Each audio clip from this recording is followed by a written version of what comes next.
baru pertama kali mengikuti atau sudah pernah mengikuti dari episode yang pertama nih, dari tentang kisah Rasulullah sampai sekarang masuk ke kisah sahabatnya Rasulullah SAW, yaitu Abu Bakar As-Siddiq.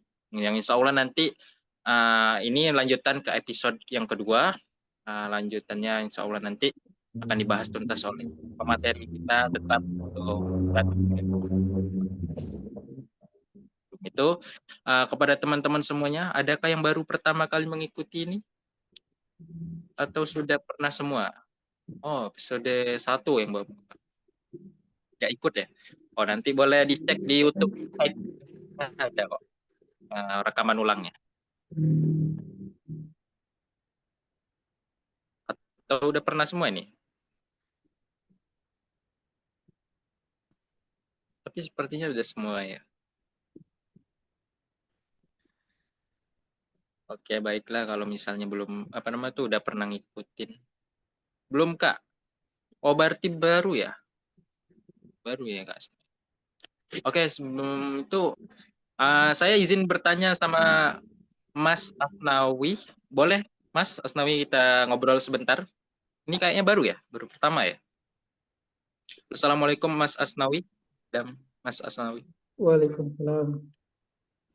Masya Allah. Gimana kabarnya Mas Asnawi? Alhamdulillah baik, Kak. Alhamdulillah. Mas, ini ingin bertanya, ini beneran baru pertama kali mengikuti kegiatan hike ini ya? Oh, kalau kajian haid kayaknya sudah Oh, berapa kali, sudah. Kak? Hmm, Oh, kalau untuk ini baru, episode untuk bagian ini baru ikut yang episode oh, baru kedua, pertama. Kak.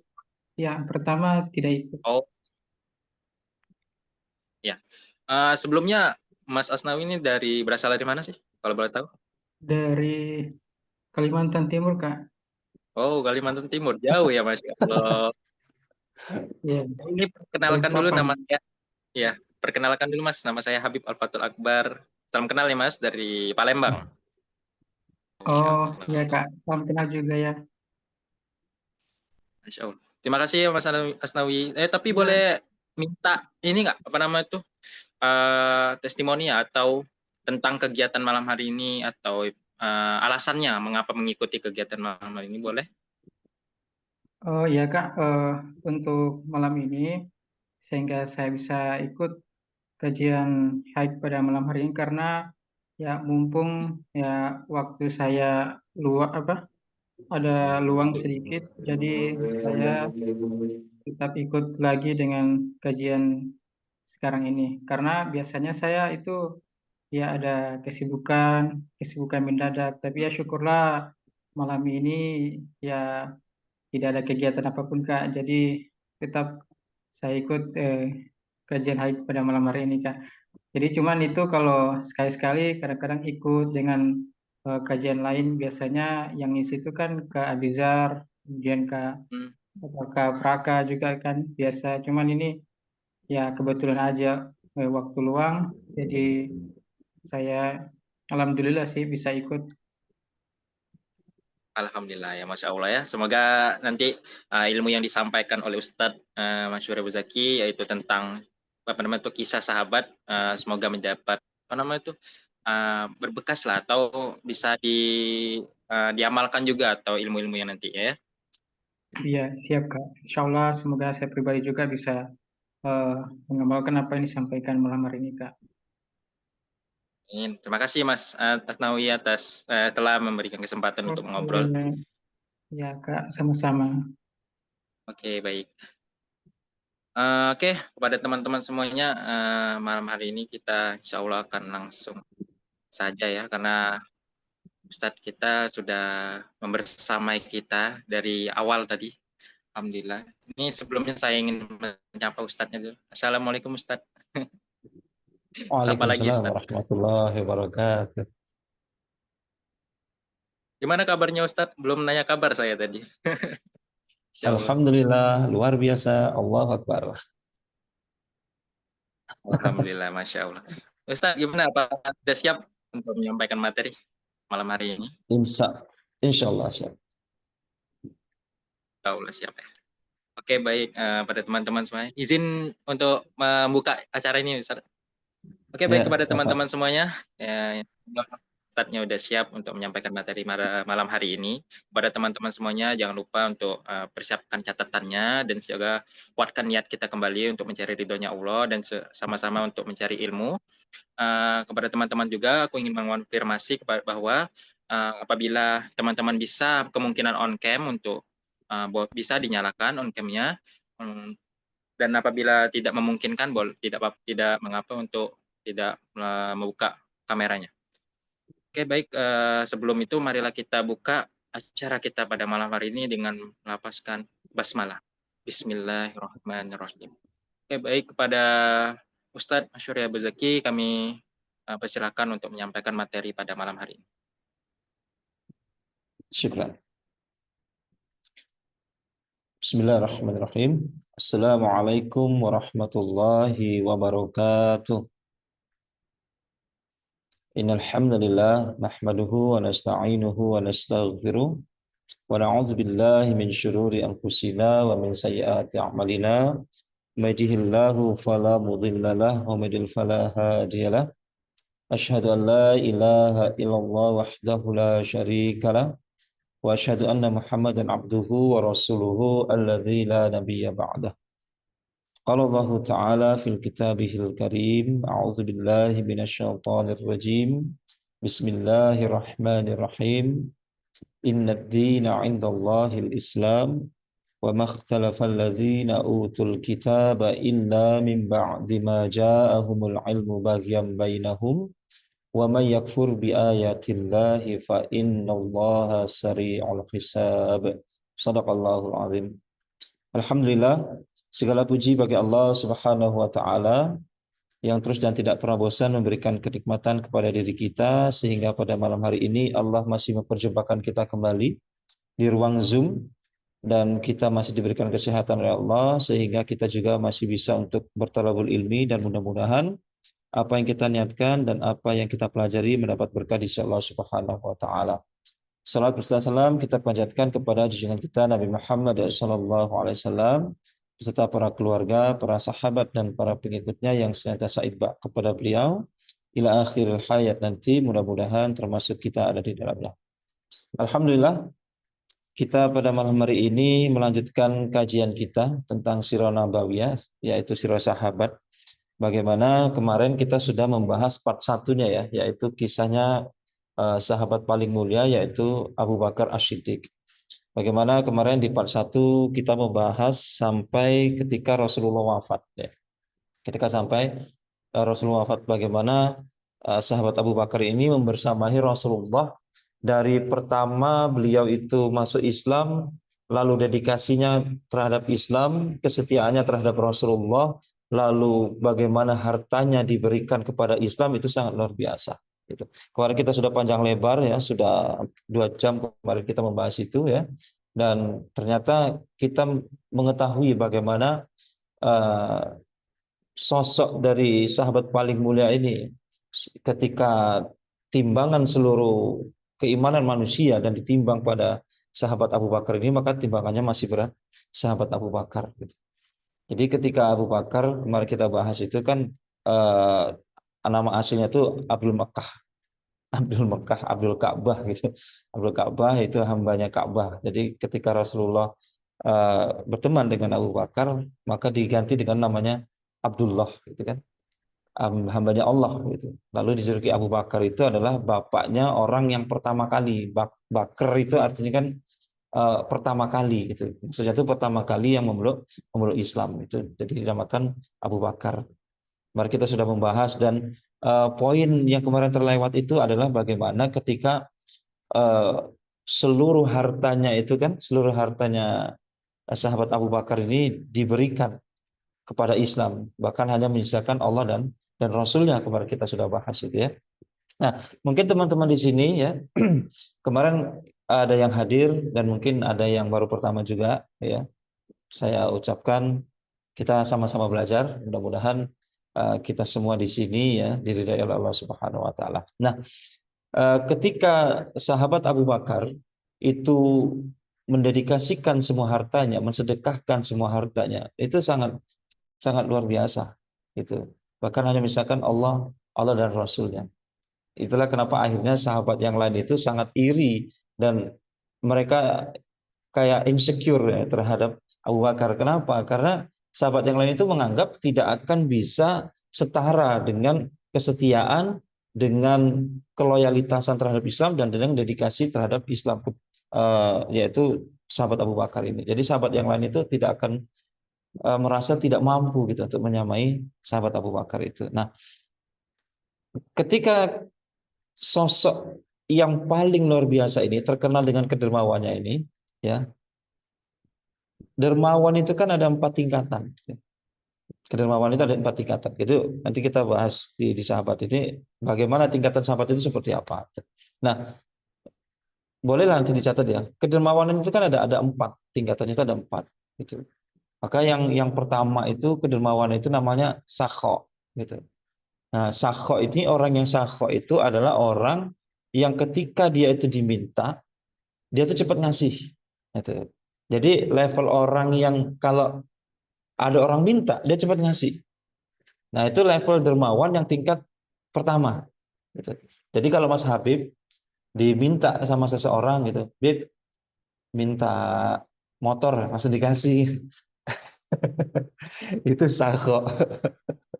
Itu baru sakho. Misalkan minta uang gitu, minta uang dikasih gitu. Nah, itu baru sakho gitu. Nah, maka sakho ini tingkatan yang paling rendah gitu. Tingkatan paling rendah. Jadi ketika ada orang ngasih, ada orang minta, kita ngasih, itu tingkatan paling rendah, itu namanya sakho. Nah, yang kedua itu adalah namanya jud. Jud itu adalah ketika orang nggak minta, tapi dia tahu orang itu butuh. Peka, orang yang peka gitu. Misalkan Mas Habib ya, kenapa Mas Habib ini ditelepon kok nggak nyambung-nyambung gitu, nggak dibalas, oh ternyata nggak ada kuota misalkan. Misalkan nggak ada kuota, nah, maka ini harus ada kuota nih kan diisi gitu. Nah, itu namanya orang yang jud. Gitu. Nah, kenapa sih Mas Habib ini kok lesu gitu, kok lemes gitu? Oh, mungkin dia kurang makan gitu. Maka saya keluar gitu kan, saya belikan Mas Habib itu roti atau nasi bungkus gitu. Itu orang yang jud, dia orang yang peka gitu. Dia orang peka. Maka level kedermawanan naik setingkat itu namanya jud. Dia orang yang peka terhadap sekitar. Bagaimana orang-orang itu dia perhatikan kebutuhannya apa, lalu dia kasih. Gitu. Nah, yang ketiga itu adalah karom. Jadi sedikit tingkatnya karom. Nah, nanti kita lihat sahabat ini tingkat yang mana gitu ya. Kita lihat nanti sahabat ini tingkat mana. Terlebih Abu Bakar itu tingkatan yang mana. Gitu. Nah, yang ketiga itu adalah karom. Nah, karom ini adalah orang yang suka memberi banyak dan konsisten. Gitu. Jadi orang yang suka memberi, jumlahnya banyak dan konsisten. Gitu. Itu orang yang karom. Nah, jadi orang-orang karom ini pada zaman-zaman para ulama terdahulu itu mereka luar biasa. Ya, orang-orang yang karom ini mereka orang-orang kaya ini memfasilitasi para ulama. Gitu. Jadi memberinya itu banyak dan konsisten. Kalau di dulu itu ada namanya Imam Lais itu. Imam Lais itu memberi, lalu beliau kayak dengan jumlah yang banyak gitu. Yang satunya itu kapal, misalkan diajak liburan nih. Kalau para ulama itu dulu diajak liburan. Yang satu kapal itu untuk para ulama dan para kerabat-kerabat orang yang mau ikut gitu. Nah, perahu yang kedua itu adalah bahan makanan yang banyak gitu. Nah, perahu yang ketiga adalah dari si Syekh Lais ini ya. Nah, itu dibagi-bagikan dan itu selalu banyak. Nah, itu orang yang karom itu seperti itu. Dia selalu memberi dengan jumlah banyak dan konsisten. Nah, 1, 2, 3 itu ya kita sudah bahas. Nah, yang keempat ini adalah levelnya namanya isar. Nah, isar ini dia tidak membutuhkan harta yang banyak. Dia tidak membutuhkan harus kaya. Dia nggak harus kaya. Itu isar. Ya. Tetapi dia selalu memberi. Dalam artian gini, orang yang isar itu orang yang selalu mementingkan orang lain. Gitu. Manusia yang selalu mementingkan orang lain itu namanya isar. Gitu. Jadi ketika seseorang itu mementingkan orang lain, dia nggak perlu harus banyak uang. Ketika misalkan uang dia tuh 5.000, tapi orang lebih membutuhkan, dia kasih. Gitu. Nah itu isar. Nah hebatnya isar itu nggak perlu kaya. Dia nggak perlu kaya, tapi dia mementingkan orang lain dan dia suka memberi. Nah sahabat ini di tingkatan yang isar. Itu. Sahabat ini tingkatan yang isar. Jadi ketika sahabat diberikan Allah rezeki berupa harta yang banyak, tapi para sahabat itu selalu mementingkan orang lain, selalu mementingkan agama Allah ini. Gitu. Nah itu predikat para sahabat, terus Abu Bakar itu adalah orang yang isar, selalu mementingkan orang lain. Bagaimana ketika eh, apa namanya? Ketika Ali bin Abi Thalib ditanyain oleh sahabat yang lain, ya. Ditanyain gini, Ali bin Abi Thalib, wahai Ali, sesungguhnya di antara para sahabat itu siapa yang paling berani, gitu. Gitu. Di riwayat yang lain mengatakan bahasanya Ali yang bertanya pada para sahabat. Jadi Ali bertanya gini kepada para sahabat di riwayat yang lain, gitu. Hai para sahabat, siapakah orang yang paling berani di antara kalian? Maka sahabat yang lain dia mengatakan, ya tentu engkau ya Ali. Gitu. Tentu engkau. Gitu. Kata Ali, bukan. Orang yang paling pemberani, ya, itu adalah Abu Bakar. Gitu. Kenapa? Kenapa dijuluki Abu Bakar orang yang paling berani? Gitu. Karena kata Ali radhiyallahu an, bahasanya, kenapa Abu Bakar itu menjadi orang yang senantiasa paling berani? Gitu. Karena beliau sahabat yang pertama kali itu mengikrarkan Islamnya di hadapan manusia ketika manusia masih kufur, ketika manusia masih kafir, dan menolong Rasulullah ketika dipukuli. Itu. Dan dipukul itu bukan hanya satu dua orang, puluhan orang. Kemarin kita bahas itu ya, sampai mukanya tuh bonyok. Bahkan kalau kita baca dari kita para ulama itu, nggak bisa dikenali mana mata, mana hidung, mana mulut. Gitu. Saking bonyoknya muka. Gitu. Itu Abu Bakar. Dan dijuluki seperti itu. Nah jadi Abu Bakar itu selalu mementingkan orang lain. Selalu mementingkan orang lain. Dia orang yang sangat luar biasa lembut, tapi orang yang juga pemberani serta isar. Gitu. Nah itu sedikit ya, mungkin tambahan dari kemarin dan review sedikit ya, bagaimana pembahasan di part 1 kemarin ya. Nah kemarin kita sudah membahas sampai bagaimana Rasulullah SAW wafat. Gitu. Nah ketika Rasulullah SAW wafat di umur 63 tahun di hari Senin, ya, di hari Senin, bagaimana ketika itu para sahabat yang lain itu kan merasa terpukul, merasa bahasanya ini hancur nih, kayak dunia ini hancur. Kenapa? Karena para sahabat itu begitu sayangnya terhadap Rasulullah. Dan para sahabat itu saking nggak terimanya itu sampai ada yang bawa pedang, sampai seperti Umar bin Al-Khattab itu kan sampai mengancam sahabat yang lain gitu. Bahasanya siapa yang mengatakan Muhammad mati akan saya penggal kepalanya dan segala macamnya. Nah, ketika para sahabat yang lain kecewa, para sahabat yang lain kemarin kita sudah bahas itu ya, sahabat yang lain kecewa dan para sahabat yang lain itu mungkin menangis. Tapi di titik itu, di momen itu, ketika Rasulullah SAW wafat, Abu Bakar justru orang yang tidak menangis. Dan Abu Bakar itu orang yang dalam artian itu tetap tegar gitu. Tetap tegar untuk menyadarkan para sahabat yang lain supaya apa? Supaya mereka sadar bahwasanya ketika kalian itu menyembah Muhammad, maka ingatlah Muhammad itu pasti mati. Dan Muhammad sekarang sudah mati. Tetapi ketika kita menyembah Allah, Allah itu akan selamanya hidup gitu. Dan ini menyadarkan para sahabat pada waktu itu. Kita ketahui sendiri lah ya, kita bagaimana kita membaca ya atau mempelajari sirah, seorang Abu Bakar, sahabat Abu Bakar itu orang yang paling lembut hatinya dan mudah nangis. Tapi di momen itu justru Abu Bakar malah orang yang nggak nangis. Nah, ketika Rasulullah SAW itu wafat, para sahabat yang lain itu sibuk untuk mengurusi jenazah Rasulullah, untuk mengurusi pemakaman Rasulullah SAW. Itu. Nah, maka pada waktu itu ketika Rasulullah SAW wafat, ya, maka jabatan kenegaraan yang dipimpin oleh Rasulullah itu kan kosong. Pada saat itu kosong. Nah, di saat kosong itulah akhirnya sahabat-sahabat yang lain itu ada satu kelompok yang mereka itu justru memperundingkan bahwasanya ini nggak boleh kosong, jabatan negara ini nggak boleh kosong. Kalau kosong ini bahaya gitu. Nah, maka mereka itu berdiskusi, mereka rapat, mereka berkumpul untuk mendiskusikan itu. Maka orang-orang Khazraj, ya, orang-orang dan Aus Khazraj itu di Madinah, orang-orang Ansar ini mereka akhirnya bersepakat untuk apa ya? Menunjuk ya, menunjuk Sa'ad bin Ubadah untuk apa ya? Untuk merencanakan ya bagaimana mencari pengganti Rasulullah Shallallahu Alaihi Wasallam gitu. Nah, setelah itu Umar bin Al-Khattab itu tahu bahwasanya wah ini ada kumpul-kumpul apa nih? Ini ada rencana apa nih? Ini kan. Nah, ketika Umar bin Al-Khattab tahu bahwasanya yang didiskusikan dan direncanakan itu adalah untuk pengganti Rasulullah SAW, yaitu untuk mencari penggantinya atau menjadi seorang khalifah, pengganti. Khalifah itu kan dari kata pengganti, gitu. Pengganti Rasul, khalifah. Nah, maka ketika itu Umar bin Al-Khattab itu kan mengajak Abu Bakar.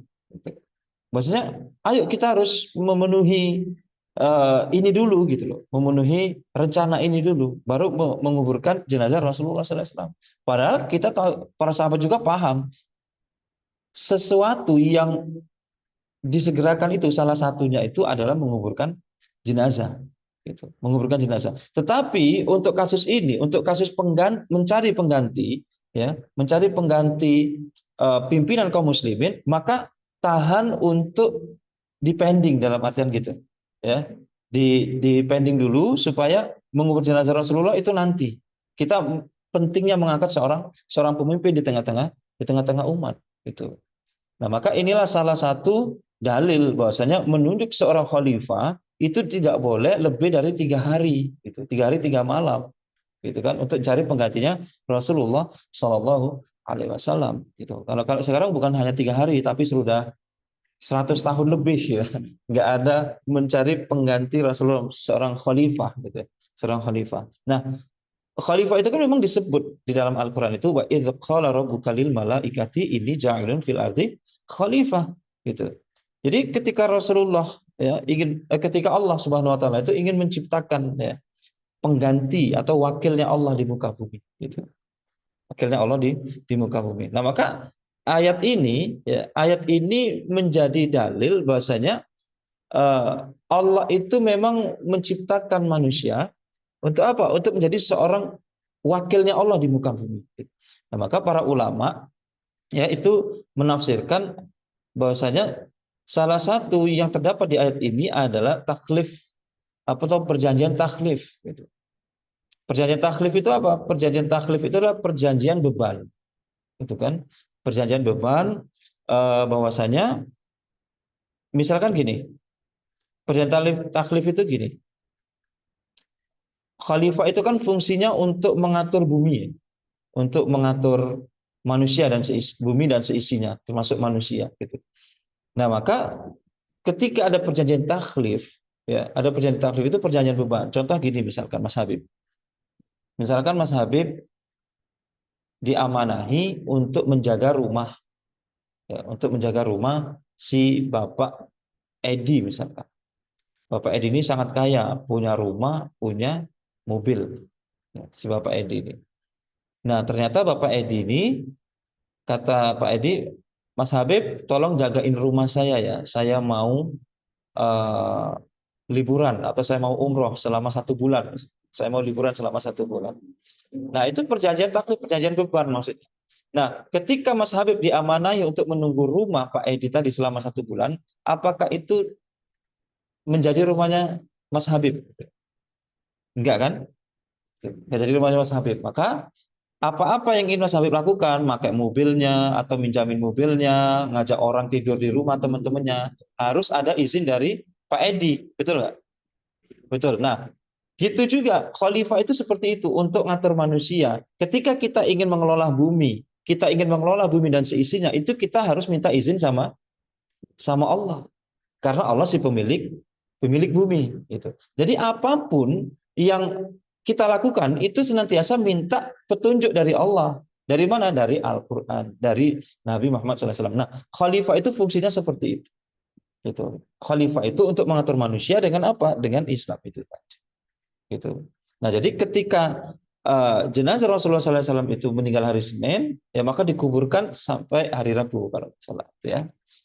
Di yang lain itu siang atau malamnya, gitu. Nah, ini menunjukkan bahwasanya pentingnya untuk mengangkat seorang khalifah tidak lebih dari 3 hari 3 malam. Gitu.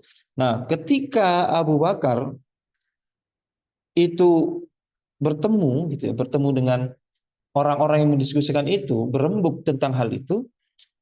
Pada saat itu Abu Bakar justru menunjuk Umar bin Al-Khattab dan Abu Ubaidah. Bayangkan. Bukan beliau sendiri gitu loh. Bukan beliau sendiri. Padahal sahabat yang lain itu sudah ikhlas, sudah redho. Maksudnya ketika Rasulullah meninggal atau wafat, yang menjadi penggantinya adalah Abu Bakar. Tapi kata Abu Bakar, enggak.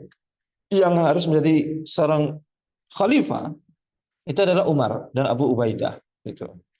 Umar dan Abu Ubaidah. Enggak kayak sekarang gitu. Kalau sekarang itu para pemimpin, calon pemimpin itu saling mengajukan diri, pilih saya gitu. Saya akan amanah dan segala macam. Nah, itu kalau sekarang. Tapi di zaman Nabi, apalagi para sahabat itu mereka ketika berurusan dengan jabatan itu mereka akan sangat takut gitu. Bahkan sekelas Abu Bakar pun merasa bahwasanya tidak pantas gitu. Nah, maka kaget gitu.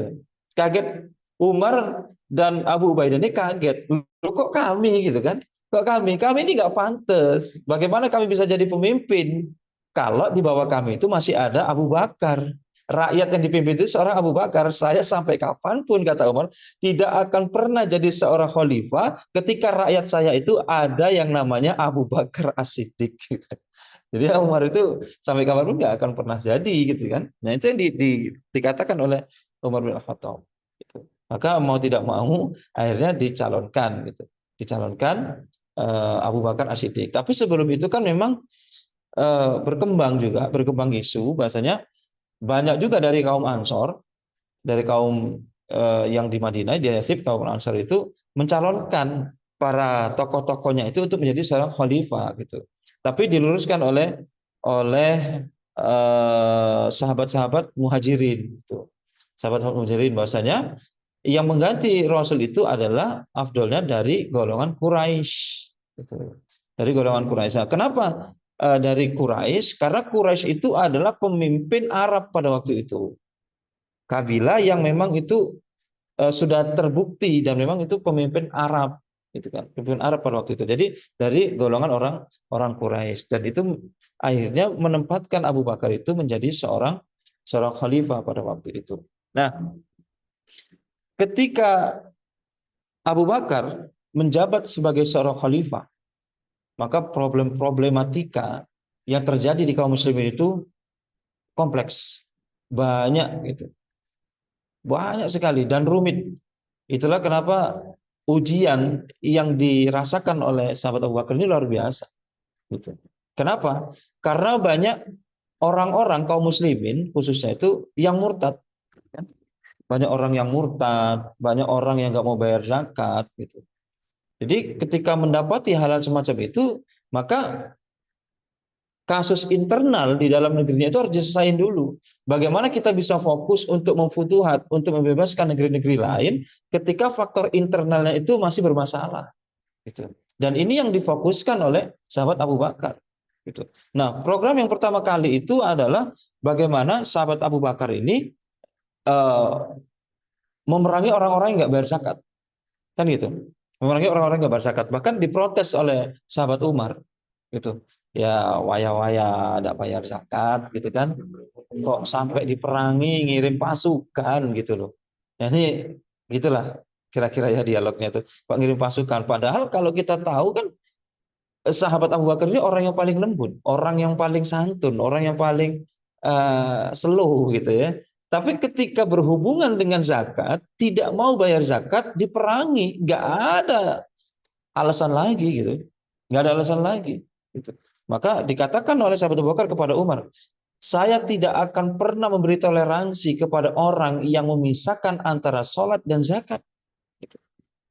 Tidak ada toleransi terhadap orang yang ingin memisahkan antara sholat dan zakat. Karena apa? Orang-orang yang murtad, orang-orang kaum muslimin pada waktu itu, khusus yang murtad, mereka menganggap zakat itu khusus ketika Nabi itu masih hidup. Itu. Jadi ketika Rasulullah sudah wafat, itu tidak ada lagi bayar zakat. Dan ini yang dilakukan oleh orang-orang murtad pada waktu itu. Nah, mendengar kabar seperti ini, Abu Bakar itu langsung marah. Gitu. Tidak ada yang boleh untuk meninggalkan antara zakat dan sholat. Sholat dan zakat. Gitu. Karena kita ketahui, di dalam Al-Quran, redaksi ayat yang selalu berdampingan itu cuma 3. Ya, di dalam Al-Quran itu cuma 3. Yang pertama itu atiullah wa atiur rasul. Jadi kalau kita baca di Al-Quran itu, kalau kita baca wa atiullah wa atiur rasul, itu selalu bersandingan, kan gitu. Jadi taat kepada Allah itu sejalan dengan taatnya kepada Rasul, gitu. Nah itu dalam Al-Quran tuh. Nah yang kedua, taatnya kita itu, syukurnya kita itu tergantung dengan syukurnya orang tua. Itu selalu disandingkan di dalam Al-Quran. Jadi kita belum dikatakan orang yang bersyukur ketika kita secara bersamaan belum syukur kita kepada orang tua. Itu selalu berdampingan di dalam Al-Quran. Nah yang ketiga itu adalah wa aqimus shalah wa atuz zakah. Ketika orang melaksanakan sholat, maka dia harus melaksanakan juga zakat.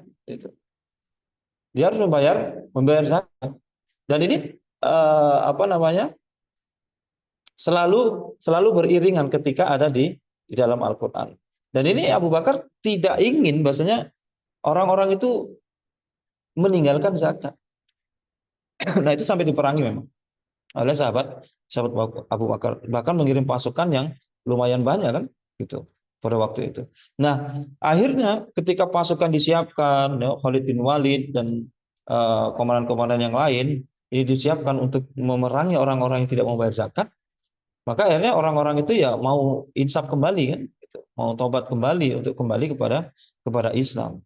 Dan ini diapresiasi oleh sahabat yang lain gitu kan. Bahwasanya Abu Bakar ini orangnya gercep, orangnya itu satset gitu. Ketika ini masalah keimanan, masalah akidah, langsung diselesaikan gitu. Supaya nggak berlarut-larut. Ketika berlarut-larut itu akan molor dan akan menghabiskan energi yang sangat banyak gitu. Dan ini dilakukan oleh sahabat Abu Bakar. Nah, problem yang kedua adalah gini dulu ya. Di dalam ketika Rasulullah wafat, itu masyarakat itu kan terbagi menjadi 3. Yang pertama masyarakat yang murtad, yang kedua orang yang nggak mau bayar zakat, yang ketiga itu bermunculannya nabi-nabi palsu. Gitu. Jadi ketika Rasulullah SAW wafat, itu banyak benar nabi-nabi palsu. Ya, muncul walaupun ada sebagian nabi-nabi palsu itu ketika Rasulullah masih hidup juga eksis, masih eksis itu. Nah ini para nabi palsu ini justru menjadikan ini momen ya, jadikan momen ketika Rasulullah SAW wafat itu untuk kayak untuk tampil gitu ya, untuk jadi tampil. Ini nih ada nabi baru selain Muhammad gitu. Dan ini bermunculan nabi-nabi palsu ini. Jadi ini menjadikan kegoncangan juga bagi kaum muslimin khususnya pada waktu itu. Nah, kenapa demikian? Ya, karena ketika nabi palsu ini tidak diberantas atau dibiarkan saja, ini menjadi sesuatu yang bahaya gitu, sangat bahaya. Nah, nabi palsu itu kan salah satunya itu ada beberapa ya kalau saya catat itu ya. Salah satunya itu adalah Musailamah Al-Kadzab. Musailamah Al-Kadzab ini kan orang tua gitu, bahkan lebih tua dari Rasul, dan dia mengaku menjadi seorang nabi karena memang backgroundnya memang ngomongnya bagus, gitu. Ngomongnya bagus, pinter syair juga, gitu. Pinter ngajak-ngajak orang, gitu. Jadi kayak sales lah ya, kayak sales gitu. Jadi pinter ya ngajak-ngajak orang gitu. Dan omongannya juga santun dan segala macamnya. Dan ini menjadi modal dia gitu untuk mengaku menjadi seorang nabi gitu. Nah, memang nabi-nabi palsu ini kan yang pernah kemarin kita bahas di zaman kita membahas kisah Rasulullah SAW itu kan, nabi palsu ini ketika di Mekah kan nggak muncul. Nabi palsu ini munculnya ketika di periode Madinah kan.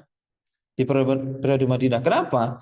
Bayangin Mas Habib, kalau nabi palsu itu ngakunya di Mekah. Orang yang benar-benar nabi aja ujiannya gitu ya. Nah ini masih ada yang ngaku nabi juga, gitu. Selesailah dia kan. Jadi nggak mungkin berani orang mengaku nabi di periode Mekah gitu. Hanya hanya Nabi Muhammad SAW. Tapi ketika di Madinah itu banyak bermunculan nabi palsu. Salah satunya Musailamah al-Kadzab, dan Musailamah itu memang bertemu dengan Nabi gitu. Bahkan nego dengan Nabi ya. Nego dengan Nabi, bahasanya katanya ketika engkau meninggal Muhammad, izin biarlah saya nanti yang akan jadi apa? Jadi penggantimu gitu. Jadi penggantimu. Tapi ini kan diberikan julukan Al-Kadzab oleh Rasulullah SAW. Jadi Musailamah ini ngirim surat gitu kan. Dari Musailamah utusan Allah untuk Muhammad utusan Allah gitu. Jadi Rasulnya itu sudah masih hidup gitu. Dari Musailamah Rasulullah untuk Muhammad Rasulullah gitu ya. Bahwasanya ya nego-nego yang seperti itu. Nah, lalu dibalesi oleh Rasul gitu. Dari Muhammad Rasulullah SAW untuk Musailamah al-Kadzab.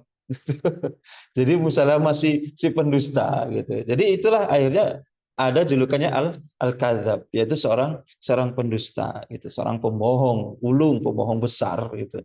Dan ini akhirnya lekat namanya itu Musailamah al-Kadzab gitu, sampai sekarang. Nah, Musailamah itu sempat nego gitu. Sempat nego. Bahkan Musailamah itu pernah Rasulullah itu dengar bahasanya Musailamah itu ngomong-ngomong kepada orang-orang Arab, orang-orang Arab bahasanya saya nanti akan jadi pewarisnya Muhammad, setelah Muhammad itu nabinya itu saya gitu. Dan ini menjadikan legalitas ya, bahasanya karena pernah ngirim-ngirim surat itu jadikan bahasanya Rasulullah itu redho gitu, padahal enggak gitu. Padahal Rasulullah memberikan julukan Al-Kadzab pada waktu itu. Nah, ketika Musailamah ini mendapati Rasulullah SAW itu wafat, akhirnya kan semakin besar tuh, ya pengikutnya itu semakin besar, semakin banyak pengikutnya itu, gitu. Dan ini di zaman pemerintahan Abu Bakar As-Siddiq, ya semakin besarnya itu pemerintahan Abu Bakar As-Siddiq. Nah, Abu Bakar As-Siddiq itu mendapati itu, gitu. Tapi yang menarik adalah dari Musailamah al-Kadzab ini ketika pengikutnya ini membanding-bandingkan dengan Rasul, gitu. Wahai nabiku, selama nabi yang di Hijaz itu kalau megang kepala anak-anak gitu, rambutnya itu jadi lebat, ya kan gitu kan. Jadi misalkan ada anak-anak, rambutnya itu dipegang oleh Rasulullah, rambutnya jadi bagus dan lebat, gitu. Nah itu yang dilakukan oleh Rasulullah SAW. Jika Musailamah di Hijaz itu ada nabi, itu kalau megang kepala anak kecil rambutnya jadi bagus, gitu. Wah, aku juga bisa, kata Musailamah kan. Aku juga bisa, gitu. Kan aku nabi, masa tak bisa? Dipeganglah kepala anak itu, apa yang terjadi? Rontok, botak, sampai dewasa jadi botak karena itu, sampai keturunannya pun botak. Kenapa? Karena dipegang oleh Musailamah al-Kadzab. Jadi kalau di sini ada yang botak-botak itu ya, mohon maaf ya, mungkin apa keturunannya orang yang botak tadi. Dan ini terjadi di zaman itu gitu. Jadi Musailamah itu ketika megang kepala anak kecil, rambutnya udah bagus anak itu. Supaya katanya mungkin beranggapan saya itu nabi bisa jadi lebih bagus, malah rontok rambutnya itu. Dan nggak pernah tumbuh rambut sampai berapa keturunan itu dikisahkan itu botak semua. Itu yang terjadi. Wah, nggak manjur nih kan? Gitu.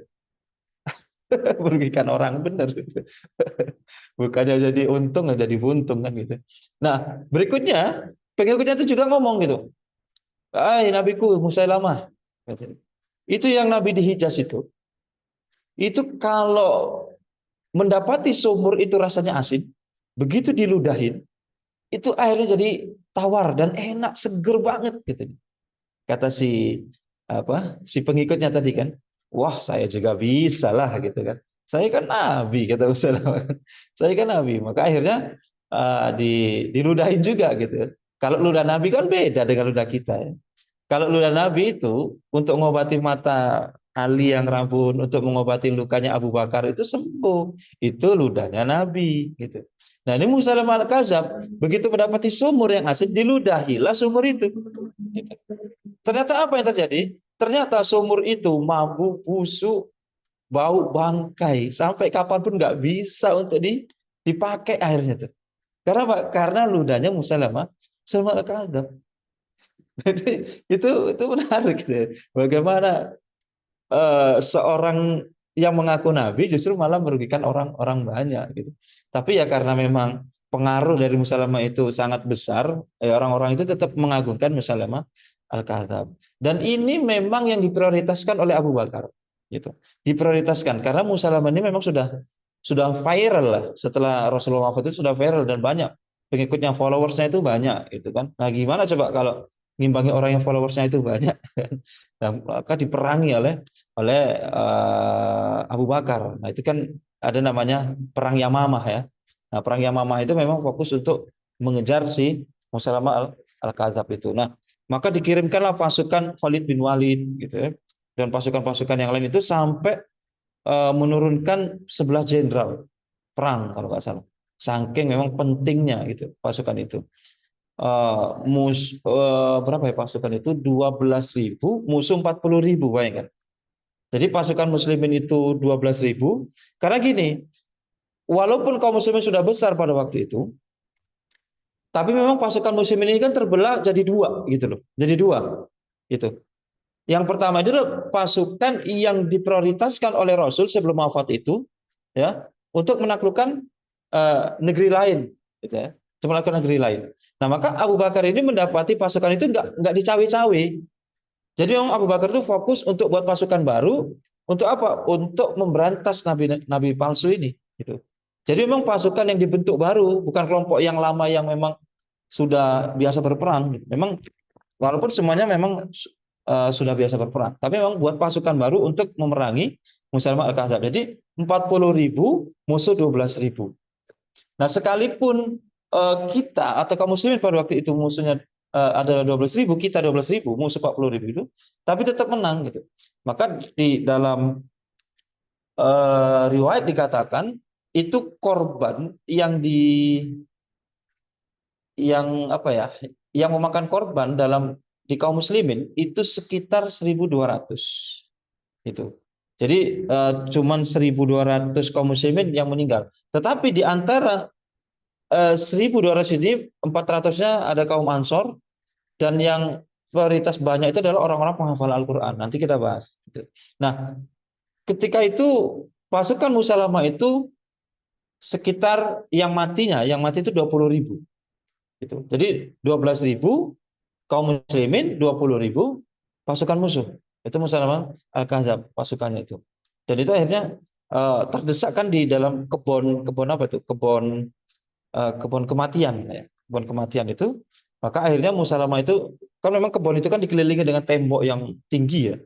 Dipagar itu dengan tembok yang sangat tinggi, dan itu qadarullah ternyata Allah tolong akhirnya bisa masuk tuh kaum muslimin kan. Kaum muslimin bisa masuk, pasukan-pasukan kaum muslimin bisa masuk, lalu ada satu orang yang memprioritaskan atau nazar dia itu ingin membunuh yang namanya Musalamah al-Kadzab, yaitu Wahsy, gitu kan. Jadi dibunuh oleh Wahsy. Nah, Wahsy ini yang membunuh paman Rasul, yaitu Hamzah kan. Hamzah bin Abdul Muthalib. Ketika Hamzah itu ditombak kan, ditombak itu oleh Wahsy. Wahsy itu ketika itu memang diiming-imingi kan, diiming-imingi untuk dimerdekakan oleh Hindun, ya, oleh komplotan-komplotan kafir Quraisy, bahwasanya diprioritaskan untuk membunuh Hamzah, dan akhirnya memang ditombakkan oleh Wahsy, dan itu menjadikan Rasulullah SAW itu agak gimana ya, agak berat gitu ya, ketika melihat Wahsy, gitu kan, karena Wahsy inilah orang yang membunuh paman yang dicintainya, itu Hamzah bin Abdul Muthalib.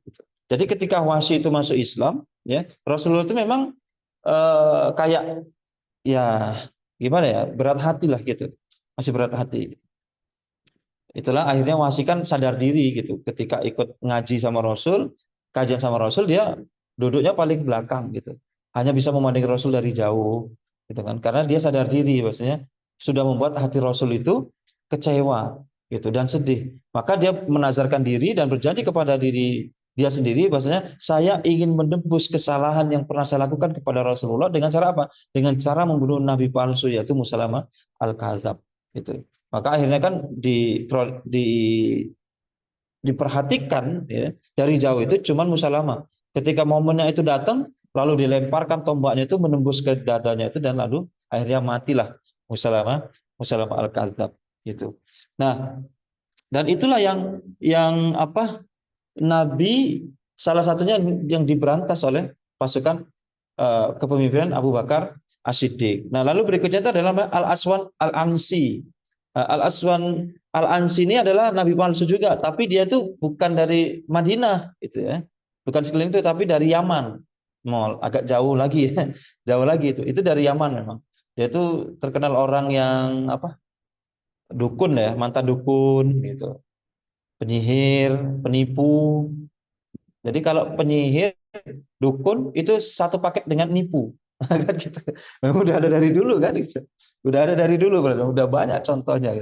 Dan lalu ngaku nabi. Nah, yang menarik dari Al-Aswan ini adalah dia itu orang yang misterius. Misteriusnya gini, dia tuh selalu pakai kayak kerudung gitu loh. Kerudung mukanya itu apa ya? Mukanya itu seperti pokoknya biar ada ciri khas lah gitu kata dia tuh kan. Biar kayak misterius-misterius. Kalau Limbat kan itu ciri khasnya kan misteriusnya itu kan nggak ngomong gitu ya. Kalau Limbat itu ya.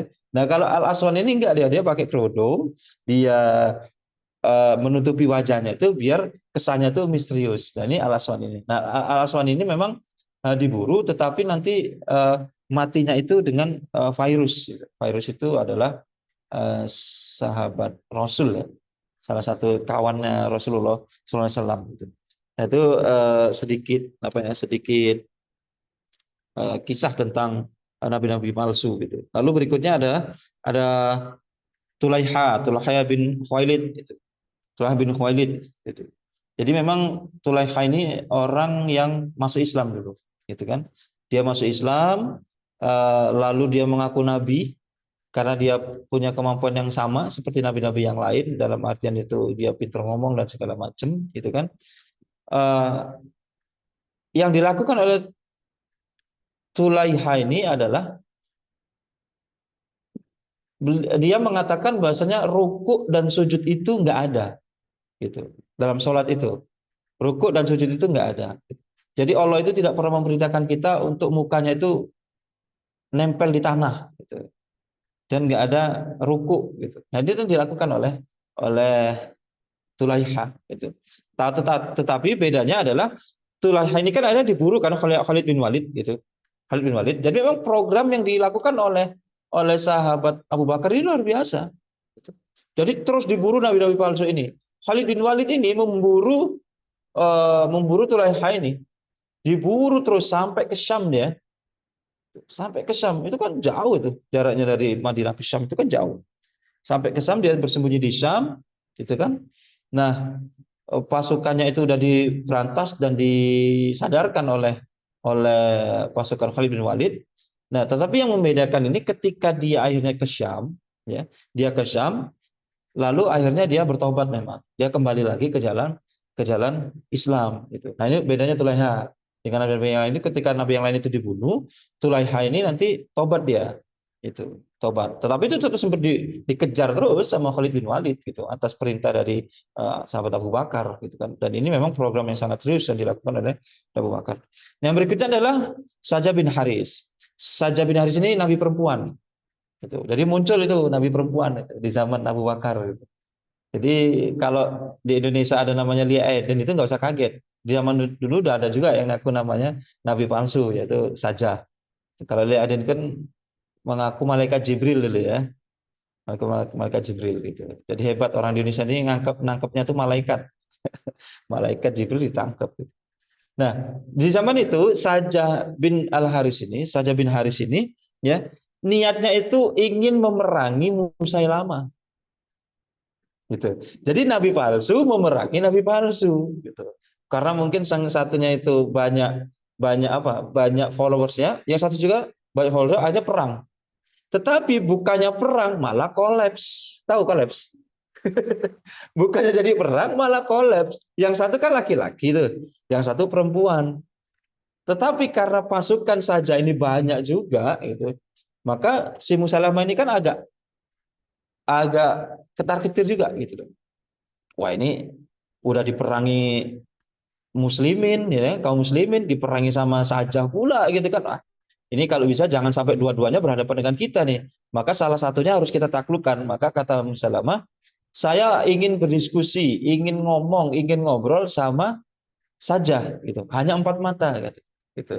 Hanya 4 mata kata Musalamah kan untuk membujuk tadi. Akhirnya benar mau saja tuh kan Nabi wanita ini mau. Akhirnya datanglah ke tempatnya Musalamah kan.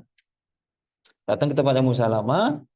Musalamah itu udah nyiapin tenda, udah nyiapin kemah yang bagus, ya, yang wangi, pokoknya yang romantis itu. Bayangin tuh, yang romantis. Gimana nggak kelepek-kelepek tuh seorang wanita tuh kan ditempatkan kemah yang bagus, yang wangi itu kan.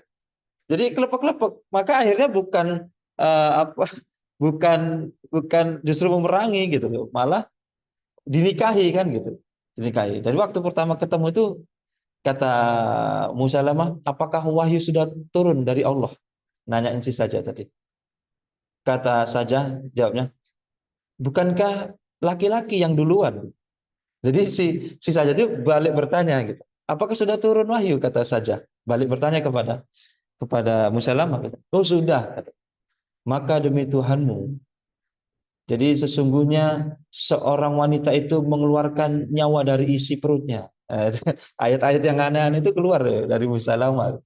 Seorang wanita, belum lagi kalau antum baca tuh ya, baca nanti antum bisa tuh searching ya, literatur ayat-ayat yang dikeluarkan oleh Musalam itu ayat-ayat itu banyak yang cabul. Ayat-ayat itu banyak yang cabul, kata-katanya itu banyak yang cabul. Kalau saya katakan di sini nggak pantas lah gitu ya, nggak pantas gitu. Nanti itu baca sendiri lah gitu. Nah itu yang dilakukan oleh Musalamah. Jadi ayat-ayat itu turun, akhirnya kelepek-kelepek lah si Saja ini. Akhirnya mau dinikahi oleh Musalamah Al-Kadzab. Itu yang tadi saya katakan akhirnya kolaps kan, akhirnya menikah. Lalu dia pulang ke kaumnya, dia mengatakan Musalamah sudah menikahiku. Musalamah sudah menikahiku. Dan kaumnya ngomong, pengikutnya ngomong, apa yang diberikan Musalamah terhadapmu? Mahar apa yang diberikan Musalamah kepada engkau ya Saja katanya. Oh iya, saya lupa gitu. Nah, maka dia balik lagi ke tempatnya Musalamah ditanyain. Ya kan kita udah nikah. Maharnya apa dong? Gitu. Menurut antum apa maharnya? Habib, Mas Habib. Mas kali. Mas. Mas, Mas ya. Itu udah mainstream tuh. Kalau emas tuh mainstream. Coba saya begitu membaca kisah ini geli gitu loh. Ternyata maharnya itu apa coba? Maharnya itu mentiadakan sholat isya dan sholat subuh. Jadi sholat isya dan sholat subuh itu ditiadakan bagi engkau ya saja. Gitu. Jadi sholat isya dan sholat subuh itu nggak apa ya, apa namanya, nggak diadakan gitu loh, nggak diadakan oleh bagi saja gitu kan. Bagi saja. Jadi sholat isya dan sholat subuh itu hilang gitu. Dan akhirnya memang menikah gitu. Iya benar, ngeri memang. Musalamah itu memang ngeri gitu. Jadi kayak nggak ada lagi kan, nggak ada lagi sholat gitu. Jadi bayangin antum dikasih mahar kayak gitu, mau nggak? Para akhwat di sini kan, dikasih mahar misalkan calon suaminya ngomong, bagi engkau nanti maharnya itu saya terima nikahnya dengan mas kawin mentiadakan sholat isya dan sholat subuh seumur hidup. Kira-kira ada yang mau gitu? Kalau ada yang mau istighfar ya, nanti istighfar. Istighfar. Nah itu yang terjadi gitu loh. Nah itu Musalamah tuh gitu memang. Oh mending gak nikah, mending gak nikah betul betul betul, mending gak nikah gitu. Nauzubillah min dzalik. Dan itu diterima oleh Sajah pada waktu itu. Memang akhirnya diterima dan akhirnya menikah. Nah ketika Musalamah ini diburu dan akhirnya mati oleh Wahsy tadi ya. Nah Sajah ini tobat juga sama seperti Tulaiha tadi. Jadi Sajah ini akhirnya kembali kepada Islam memang. Ya, nabi palsu yang si Sajjah bin Haris tadi memang kembali kepada Islam gitu. Jadi nabi-nabi palsu itu banyak gitu. Kalau saya ceritakan itu nanti setelah di zaman tabi'in itu juga bermunculan gitu, bahkan sampai di negeri kita juga kan banyak gitu.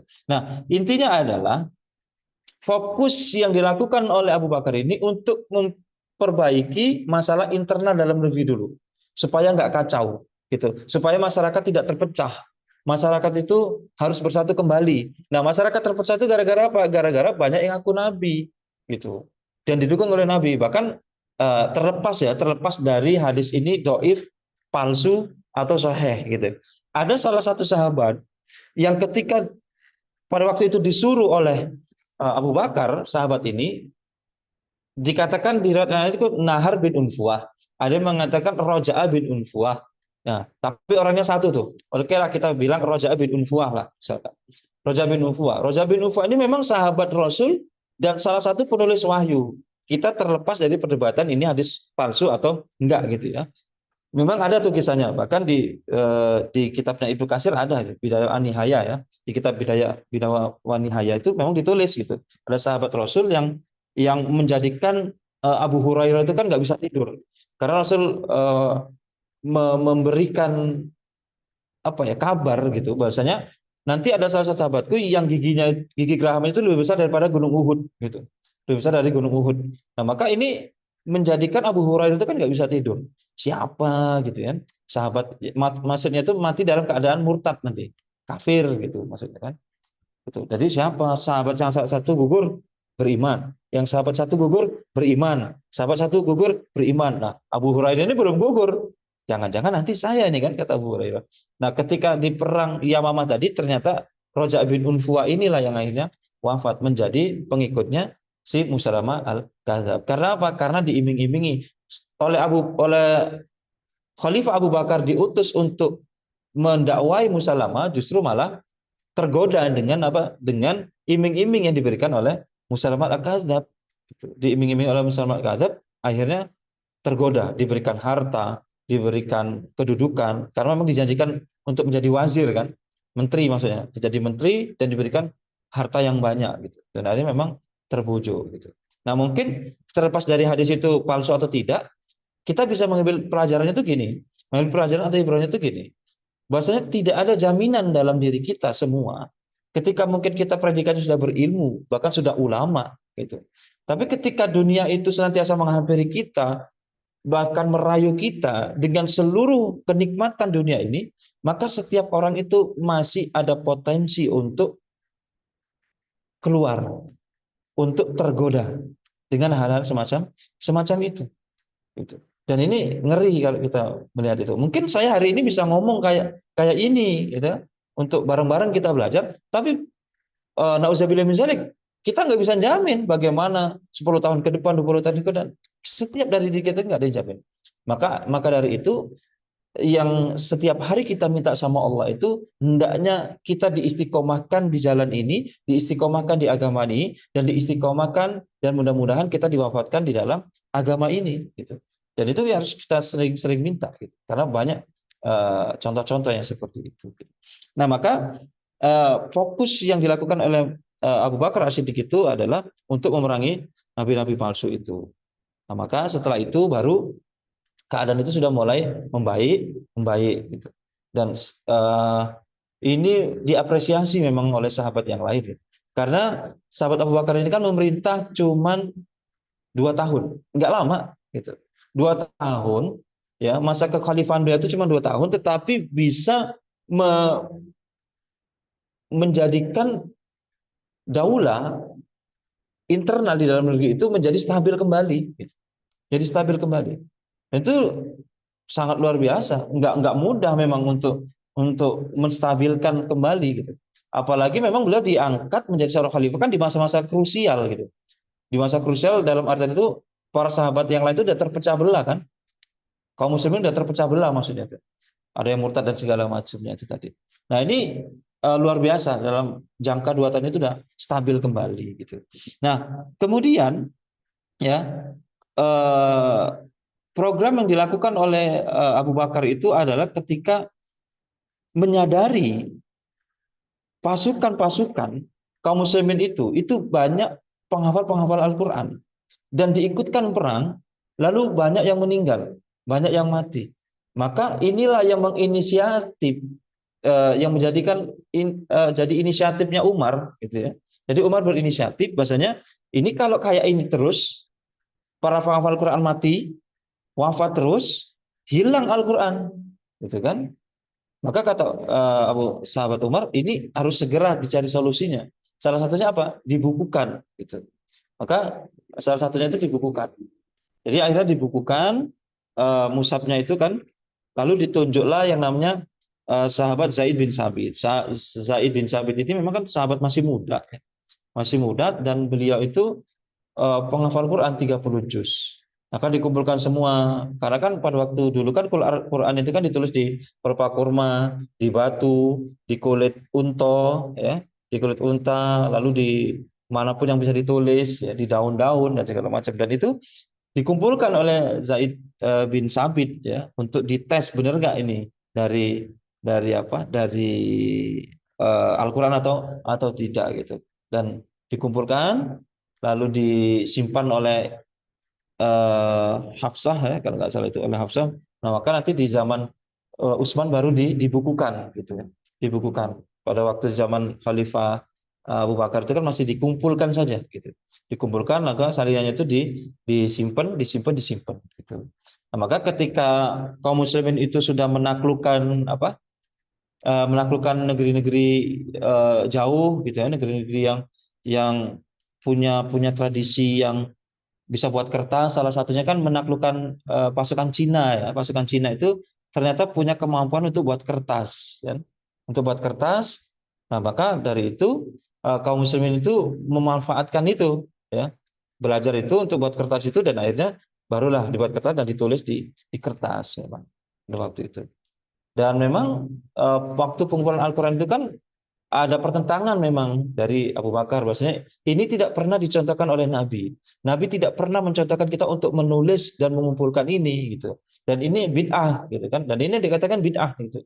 Ini sesuatu yang baru dan tidak diajarkan oleh Nabi, gitu. Maka kata Umar bin Khattab, inilah sebaik-baiknya bid'ah itu, ya ini, gitu.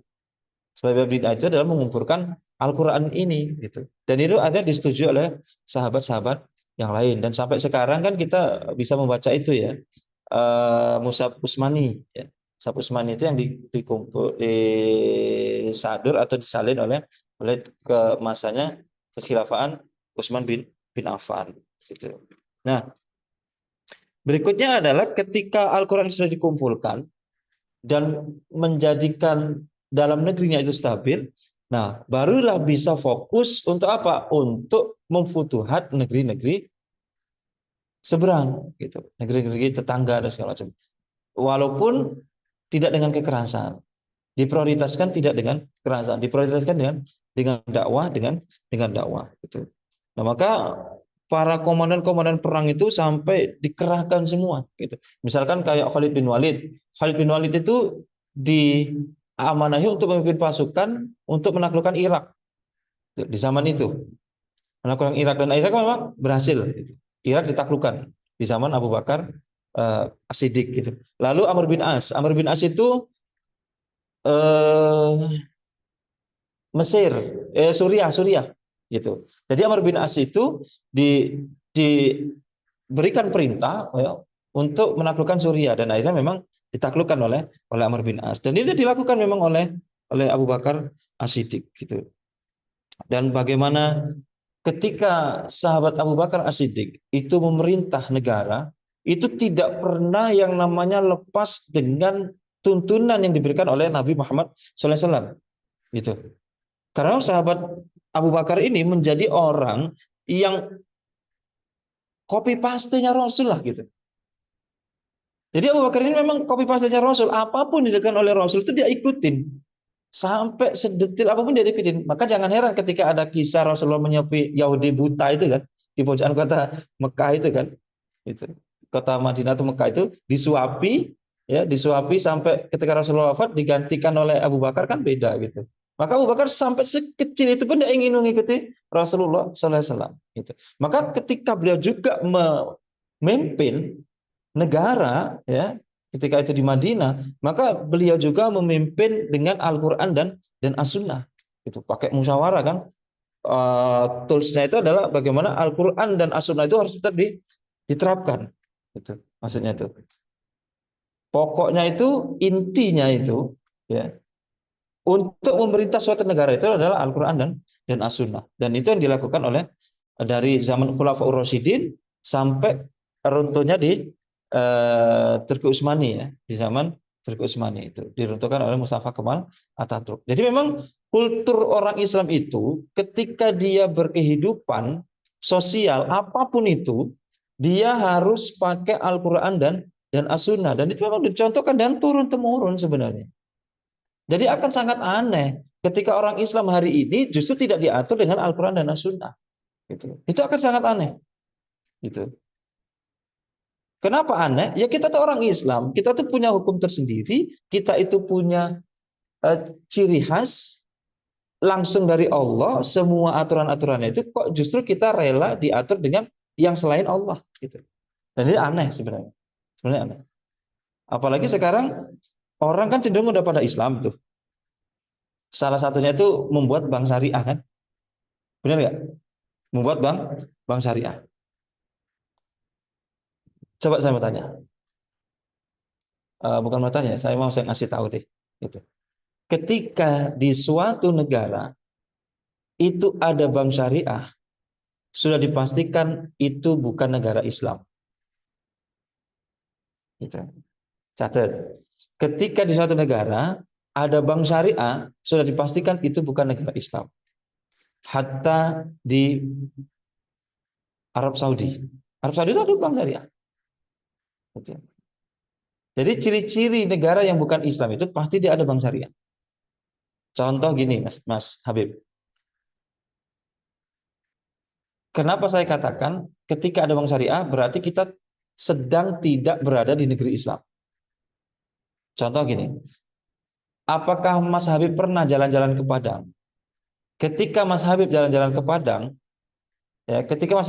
Padang, sudah dipastikan di Padang itu nggak ada namanya rumah makan Padang. Ada nggak di Padang rumah makan Padang? Nggak ada. Nggak ada. Hah? Nggak ada kan? Nggak ada. Orang udah di Padang kok. Kenapa harus ini masakan Padang? Nggak ada. Nggak ada. Tetapi ketika Mas Habib keluar dari kota Padang, ke Palembang, ke Lampung, ke Jakarta, rumah makan masakan Padang. Berarti kita sedang tidak ada di Padang. Gitu. Nah, itu contoh kecilnya itu gitu aja tuh. Jadi kalau kita masih ada bank syariah, berarti kita sedang tidak berada di negeri Islam. Di negeri apa? Di negeri apapun itu. Nilai sendirilah gitu. Dan ini memang udah diajarkan kulturnya itu dari dulu itu Al-Qur'an dan As-Sunnah. Hatta sahabat Abu Bakar itu memprioritaskan memang diatur dengan Al-Qur'an dan As-Sunnah. Dan memang kita pahami ya, ketika kita dalam bernegara atau kita dalam bermuamalah, kita diatur dengan Islam itu luar biasa loh. Benar gitu. Bahkan di tentang pengadilan itu luar biasa. Dulu di zamannya Ali bin Abi Thalib, nanti tolong dicek kalau salah, kalau saya lupa. Di zamannya Ali bin Abi Thalib, ya, ada seorang wanita itu ngadu sama dia di pengadilan tuh ya, pengadilan. Itu datang seorang wanita. Dia mengaku, oh, tolong saya. Kenapa? Tolong saya. Ya kenapa Anda ini? Seorang perempuan ya, perempuan cantik lah, muda cantik. Katanya, tolong saya sudah dizinahi oleh si Fulan. Si Fulan itu kan memang ganteng ya. Si Fulan itu ganteng. Saya sudah dizinahi oleh Fulan. Dia sudah memperkosa saya. Dia bilangnya gitu. Wah, biadab banget itu kan. Maka dipanggil lah si Fulan itu.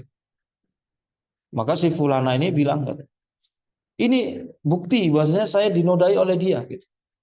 Saya sudah dinodai oleh dia. Kata si wanita tadi.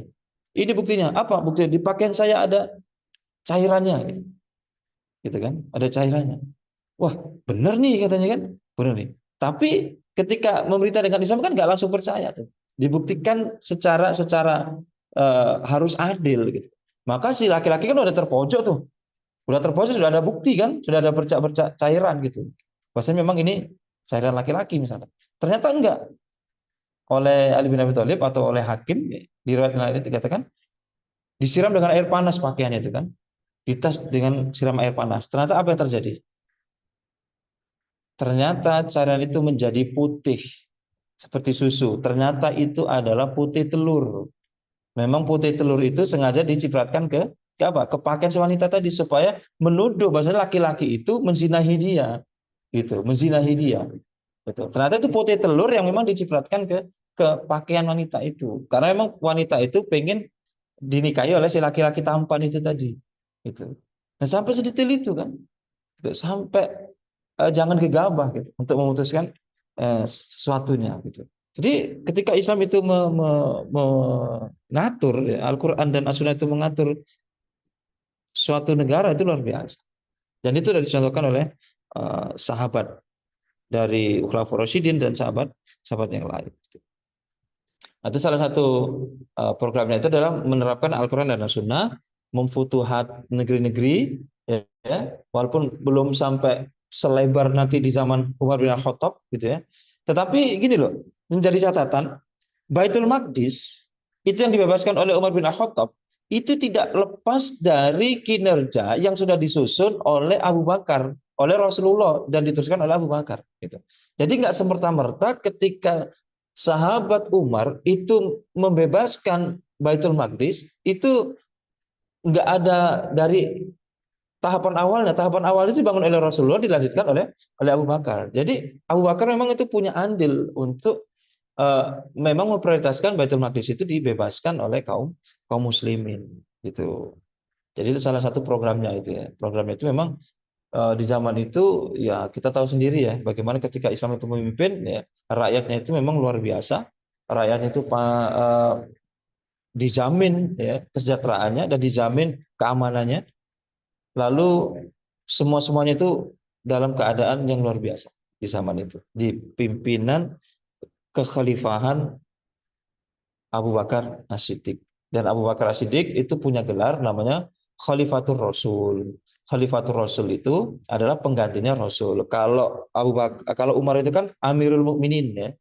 Amirul Mukminin gelarnya itu. Tapi kalau Abu Bakar itu Khalifatul Rasul. Jadi penggantinya Nabi Muhammad SAW. Dan nanti sahabat Abu Bakar ini meninggal ketika program-program Futuhatnya itu masih berjalan dan beliau meninggal. Nah, wafatnya itu kan beliau di umur 63 tahun. Ya, sama kayak Nabi. Jadi Rasul meninggal di umur 63 tahun. Abu Bakar itu meninggal di umur 63 tahun. Umar itu meninggal di umur berapa Mas Habib? Berapa Mas Habib? Belum tahu, lupa. Rasul 63, Abu Bakar 63, ya. Umar 63. Mana 63. Nah, Utsman berapa tuh?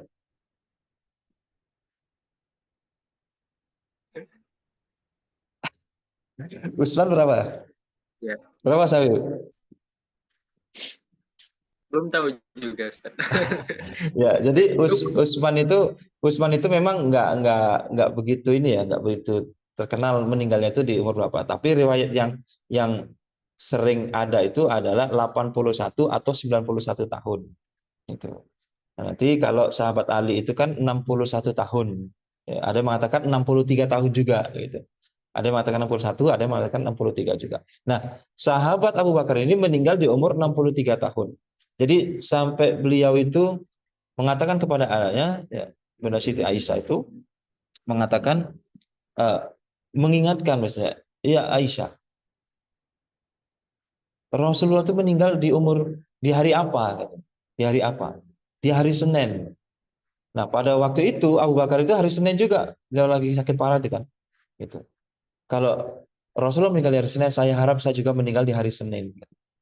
Meninggal di hari Senin. Dan akhirnya memang Abu Bakar juga meninggalnya di hari Senin. Nah, penyebab dari kematian beliau itu kan ada dua versi sebenarnya. Ada dua versi. Versi yang pertama itu beliau itu dikasih racun. Versi yang pertama ya, dengan dua sahabatnya, yaitu Abbad dan satunya itu siapa ya? Saya lupa itu. Nah itu dua, tapi yang temannya dua itu nggak sempat makan banyak gitu, nggak sempat makan banyak. Nah maka ketika itu akhirnya berdampaklah kepada kesehatan Abu Bakar. Nah itu versi yang pertama memang. Nah versi yang kedua itu penyebabnya adalah ketika sahabat Abu Bakar ini mandi malam. Jadi malam hari itu mandi, beliau mandi, akhirnya dia demam dan badannya itu drop sampai 15 hari beliau sakit. 15 hari dia sakit dan akhirnya memang beliau wafat gitu. Dan wafatnya beliau itu akhirnya dikuburkan di samping makamnya Rasulullah Shallallahu Alaihi Wasallam, yaitu di kamarnya Ibunda Siti Isya, ya, di kamar itu. Dan akhirnya memang disandingkan oleh Rasulullah Shallallahu Alaihi Wasallam. Jadi itu ya, jadi kisah bagaimana ketika sahabat Abu Bakar memimpin, ya, dan memberikan atau menjalankan program-program yang memang diinisiasi oleh beliau itu luar biasa. Sampai akhirnya beliau meninggal pun masih ada programnya yang masih berjalan. Gitu. Nah mungkin itu yang bisa saya sampaikan. Wallahu a'lam bishawab. Masya Allah, syukron Ustadz atas materi yang telah disampaikan. Semoga menjadi amal jariah untuk Ustadz dan semoga bermanfaat untuk kita semua ya. Masya Allah, sampai jam sekarang tuh nggak kerasa. Begitu 1,5 banyak. jam ya. Iya, Insya Allah. Oke, yang ingin bertanya boleh dipersilakan. Ingin bertanya tentang apa yang disampaikan oleh Ustadz tadi. Yang ingin bertanya langsung boleh. Kalau misalnya mungkin malu-malu boleh diketik aja. Oleh teman-teman yang ingin bertanya. Oke.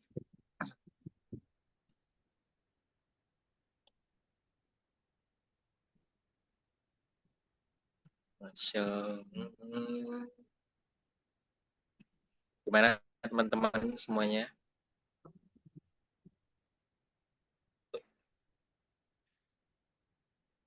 Ini kayaknya belum ada yang bertanya nih. Paham semua ya, Masya Allah. Alhamdulillah. Alhamdulillah. Alhamdulillah. Oh ada, langsung raise hand dong. Masya Allah. Oke, baik. Pada Mbak Lestari Dwi Indah, boleh dipersilakan ingin bertanya langsung. Baik, Assalamualaikum warahmatullahi wabarakatuh. Waalaikumsalam warahmatullahi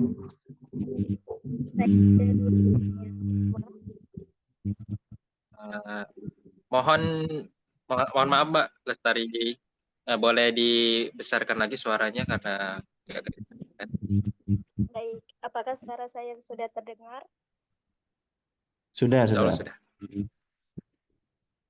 Sebelumnya terima kasih atas penyampaian Ustadz. Dari apa yang disampaikan, saya ada beberapa pertanyaan. Apakah boleh, Ustadz? Silakan. Pertanyaan pertama saya, Ustadz. Kenapa umat Islam pada saat ini itu terpecah belah jadi beberapa kayak gitu, Ustadz.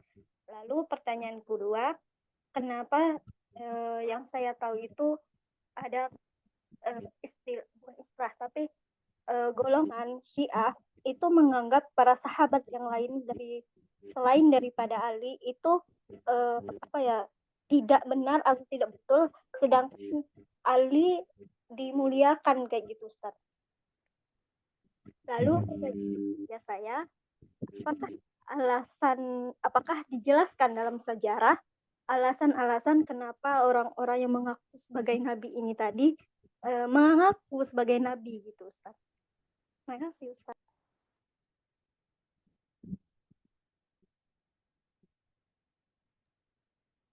Oke, baik. Mungkin itu saja. Dipersilakan Ustadz untuk menjawab pertanyaan dari Mbak Dewi Lestari. Mbak dari Lestari. Antum bisa ngulangin tadi? Antum catat nggak tadi? Yang pertama itu kalau nggak salah tentang perpecahan ya, apa menjadi golongan. Ya. Pecahan ya, jadi golongan. Oke. Ini pernah saya sampaikan ketika di Al-Furqan ya, sudah saya jelaskan ya waktu saya ngisi di Al-Furqan itu.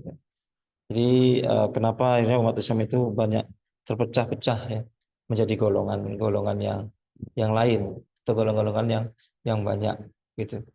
Dan ternyata yang menjadi fokus kita itu sebenarnya bukan banyaknya golongan ini. Yang menjadi fokus diri kita itu sebenarnya kita sudah sesuai belum dengan apa yang dituntun oleh Rasulullah SAW. Nah, kalau penyebab bagaimana sahabat-sahabat atau kaum muslimin khususnya sekarang itu terpecah belah, dalam artian gini, dalam artian berkelompok-kelompok gitu. Nah, ini adalah bagaimana tentang pendapat, ya. Pendapat dalam memahami suatu hadis atau suatu ayat dalam Al-Quran gitu. Maka itu yang menjadikan sahabat-sahabat itu, bukan sahabat ya, umat Islam hari ini tuh itu terpecah belah.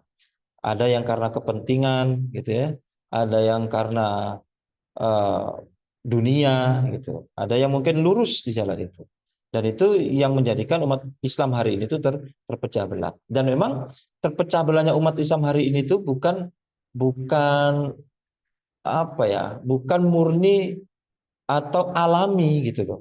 Ini memang didesain, itu kan, bukan alami terus mereka berpecah. Kalau berpecahnya kita dalam artian itu fikih dan segala macam itu, umat Islam itu pasti bisa bersatu, masih bisa bersatu dalam artian itu secara ini, secara apa, secara Islamnya gitu.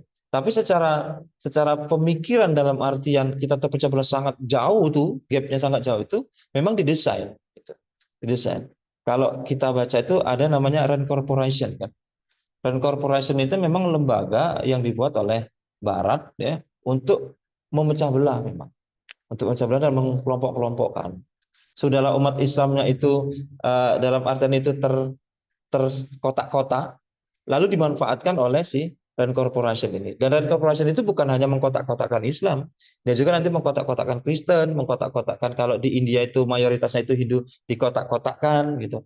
Dengan apa? Dengan kasta-kastanya dan segala macam itu kan memang didesain gitu. Kalau Hindu kan dia memang mengkotak-kotaknya kan dengan kasta-kasta itu kan, dengan kasta ini, kasta itu. Kalau umat Islam itu dengan kelompok-kelompoknya gitu, dengan kelompok-kelompoknya. Jadi memang umat Islam hari ini terpecah belah itu memang yang salah satunya itu adalah karena memang dalam memahami suatu dalil, dan yang kedua memang didesain gitu, didesain oleh musuh-musuh Islam itu sendiri untuk kepentingan mereka supaya memang umat Islam itu nggak bersatu gitu. Nah, contoh gini nih. Umat Islam hari ini itu sudah dirasui pemikiran Barat. Contohnya ini, contohnya kalau hiburan kita udah paham semua lah ya, tentang hiburan, tentang tontonan, tentang pakaian dan segala macam kita udah paham lah itu sesuatu yang nampak dan itu paham. Tetapi ada sesuatu yang itu tidak nampak, tetapi ternyata ini hasil dari desain yang dilakukan oleh musuh-musuh Islam itu sendiri, gitu. Contoh misalkan, di dalam Islam itu ada yang namanya ilmu tentang zuhud. Ya, pemahaman tentang zuhud. Orang itu zuhud, nggak berlebihan, orang yang sederhana dan segala macam. Nah, memang di dalam Islam itu ada ilmu tentang zuhud. Nah, inilah yang salah satunya dimanfaatkan oleh Barat itu, mereka mendorong umat Islam itu harusnya ilmu ini yang kalian harus pakai, ilmu zuhud ini, gitu. Kalian itu udahlah nggak usah mentingin dunia lah, nah, gitu kan? Udahlah nggak usah mentingin dunia. Pokoknya kalian itu harusnya mentingin akhirat aja. Kalian itu harus sholat, kalian itu harus zakat saja, kalian itu harus puasa saja. Nggak usah mikirin dunia. Dunia itu biarlah kami yang mikirin. Nah, itu Barat itu. Karena kita ada celah di situ, mereka masuk di situ, dan akhirnya kan ini tanpa disadari, oh ya benar. Memang kita hidup ini kan sementara. Hidup ini udahlah nggak usah ngejar dunia, gitu kan? Kalau urusan dunia itu biarlah yang mereka ahli-ahli saja. Nah, tapi sayangnya pemahaman seperti ini pemahaman yang kurang tepat, gitu. Kurang tepat. Di satu sisi kita meninggalkan dunia dan kita diatur oleh dunia, tetapi kita meninggalkan dunia yang akhirnya dipimpin oleh orang-orang yang tidak kenal dengan Allah. Itu salah satunya tuh. Dan itu kan kita ngerasa ini memang ajaran Islam. Dan itu memang kita nggak boleh. Tapi itulah salah satu ya, bukan yang semuanya. Tapi salah satunya tuh itu yang ditanamkan oleh Barat itu untuk supaya umat Islam itu udahlah di masjid aja tuh. Sholat aja, nggak usah kemana-mana, nggak usah ngapa-ngapain. Pentingkan Allah aja. Itu nggak salah, tetapi ini menjadi satu paket harusnya dengan yang lain gitu. Jangan kita berdiri di satu sisi tapi sisi yang lain kita tinggalkan, justru sisi yang lain itu lebih banyak kan gitu. Gitu. Lalu yang kedua itu adalah tentang Syiah ya. Itu yang ketiga tadi ya. Yang kedua Yang lupa. kedua tadi apa? Yang mungkin yang ketiga aja Oh, dulu, yang kenapa si A benci dengan sahabat gitu ya? yang ketiga tadi tentang itu, kenapa sahabat Ali itu lebih diutamakan dan sahabat yang lain itu kayak dibenci gitu. Yang Oh seingat. ya ya. Nah, jadi memang ini salah satunya pemahaman yang tadi menyambung lagi di sahabat itu ada juga perang pemikiran kan. Oh, itu kaget. Gitu ya. Nah, jadi di setelah itu ya sahabat Ali ini kan salah satu mantunya ya, menantu Rasulullah SAW. Gitu. Kemarin kita sudah bahas ya bagaimana orang Syiah itu menganggap malaikat Jibril itu salah untuk menurunkan wahyu, harusnya kepada Ali, justru kepada Rasul kan gitu. Jadi malaikat Jibril itu pun salah alamat, gitu. Seperti halnya manusia nyari alamat. Nah, itu anggapan dari kaum kaum Syiah itu sendiri. Dan memang kaum Syiah itu mengagungkan Ali itu salah satu faktornya itu ya eh, apa ya? Ya itu tadi beranggapan bahasanya yang cocok menjadi nabi itu, yang seharusnya menjadi nabi itu adalah Ali gitu. Bukan Muhammad kan gitu. Dan itu sampai hari ini masih seperti itu. Nah, tetapi yang saya disayangkan, pengikut-pengikut Syiah ini, memang Syiah kan ada yang bagus, dalam artian itu ada yang biasa saja, ada yang memang ekstrim gitu. Sampai yang membenci sahabat Rasul yang lain, kayak sahabat Umar, sahabat Abu Bakar, bahkan Ibunda Siti Aisyah pun tidak luput dari itu, yang dituduh sampai berzina itu kan, segala macam itu. Nah, itu memang dari Syiah itu. Bahkan dilaknat oleh Syiah sahabat-sahabat yang lain. Tetapi kalau mereka paham ya, kalau mereka paham, ketika mereka membenci sahabat Abu Bakar, sahabat Umar, justru Imam Ali itu memuji Abu Bakar dan Umar. Bahkan eh, dalam riwayat yang lain itu mengatakan Hasan dan Husain itu punya anak dinamakan, ada yang namanya anaknya Umar, ada yang namanya anaknya Abu Bakar. Gitu. Jadi ini menjadi sebenarnya jadi petunjuk bahwasanya ya memang sahabat Ali itu tidak pernah membenci sahabat yang lain gitu. Tapi karena memang kebencian terhadap sahabat-sahabat yang lain itu sudah merasuk ke dalam hati mereka, itu ya mereka sudah membabi buta kebenciannya itu. Yang harusnya menjadi seorang khalifah itu adalah Ali, bukan Abu Bakar, gitu kan, bukan Umar gitu. Karena memang pada waktu pengangkatan Abu Bakar itu memang sahabat Ali kan nggak ada, gitu. Zubair bin Awam juga nggak ada, kan. Memang nggak ada. Tapi setelah waktu berjalan kan akhirnya mereka berbaiat juga kepada Abu Bakar As-Siddiq, gitu. Mungkin itu sedikit menjawab. Oke, baik. Tadi ada tiga pertanyaan kalau nggak salah Mbak Lestari. Boleh disebutkan lagi yang nomor 2-nya Mbak Lestari? Mungkin tadi lupa. Ini masih banyak nih pertanyaannya nih. Ya. Maaf ya Ustadz. Oh iya, pertanyaan kedua tadi apakah alasan kenapa orang-orang yang mengaku yang Ustadz sebutkan tadi ada orang-orang yang mengaku sebagai nabi itu dijelaskan atau tidak di dalam sejarah alasan motif dari mereka itu mengapa sebenarnya itu mengaku sebagai nabi. Oh, itu ya. Ya, ya, ya. Nah, jadi kenapa orang-orang yang murtad, lalu orang-orang yang mereka itu berani-berani untuk mengaku nabi, murtad lalu mengaku nabi. Eh, ada beberapa itu yang memang mereka itu berasal dari Syam. Tapi gini, yang menarik itu gini. Yang menarik ya, nabi-nabi palsu itu ketika mereka mengaku nabi, mereka nggak pernah ngajarin untuk nyembah berhala. Gitu.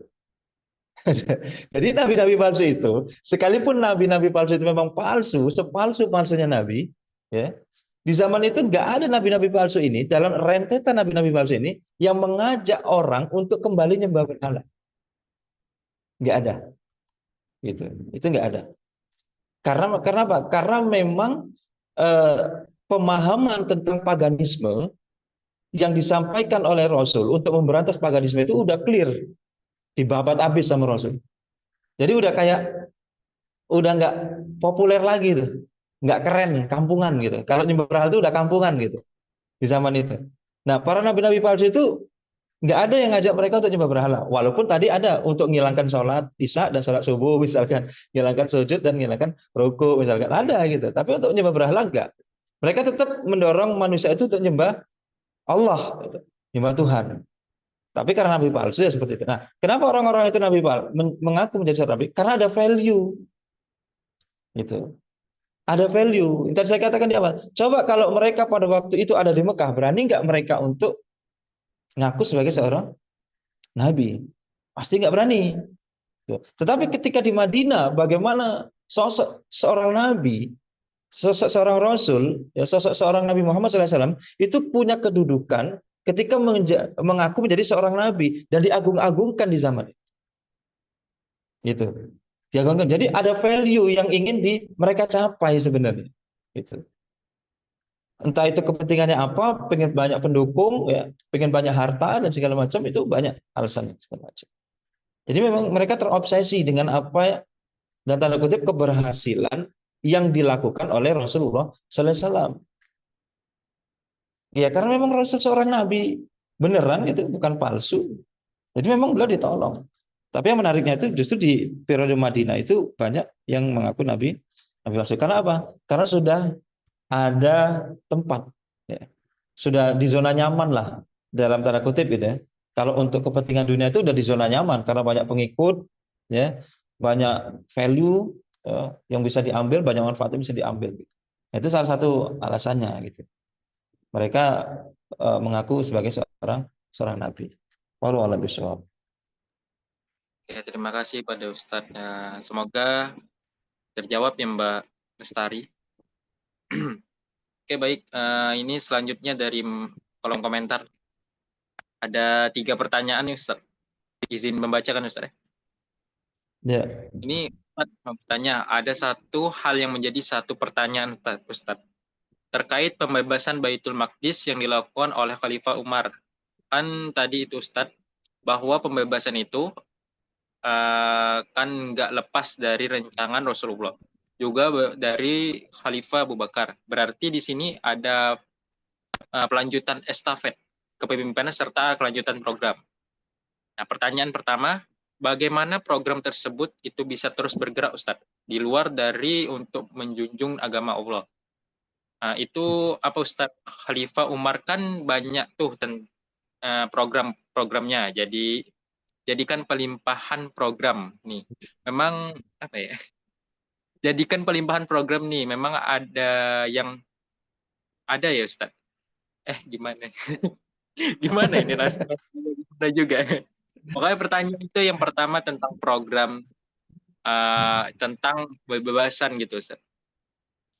Kenapa kita terus bergerak di luar dari junjung agama Allah itu.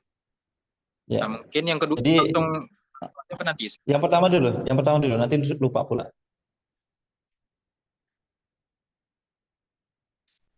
Yang pertama dulu. Jadi ini sebenarnya materi untuk pekan-pekan berikutnya ketika kita membahas sirah tentang sahabat kan.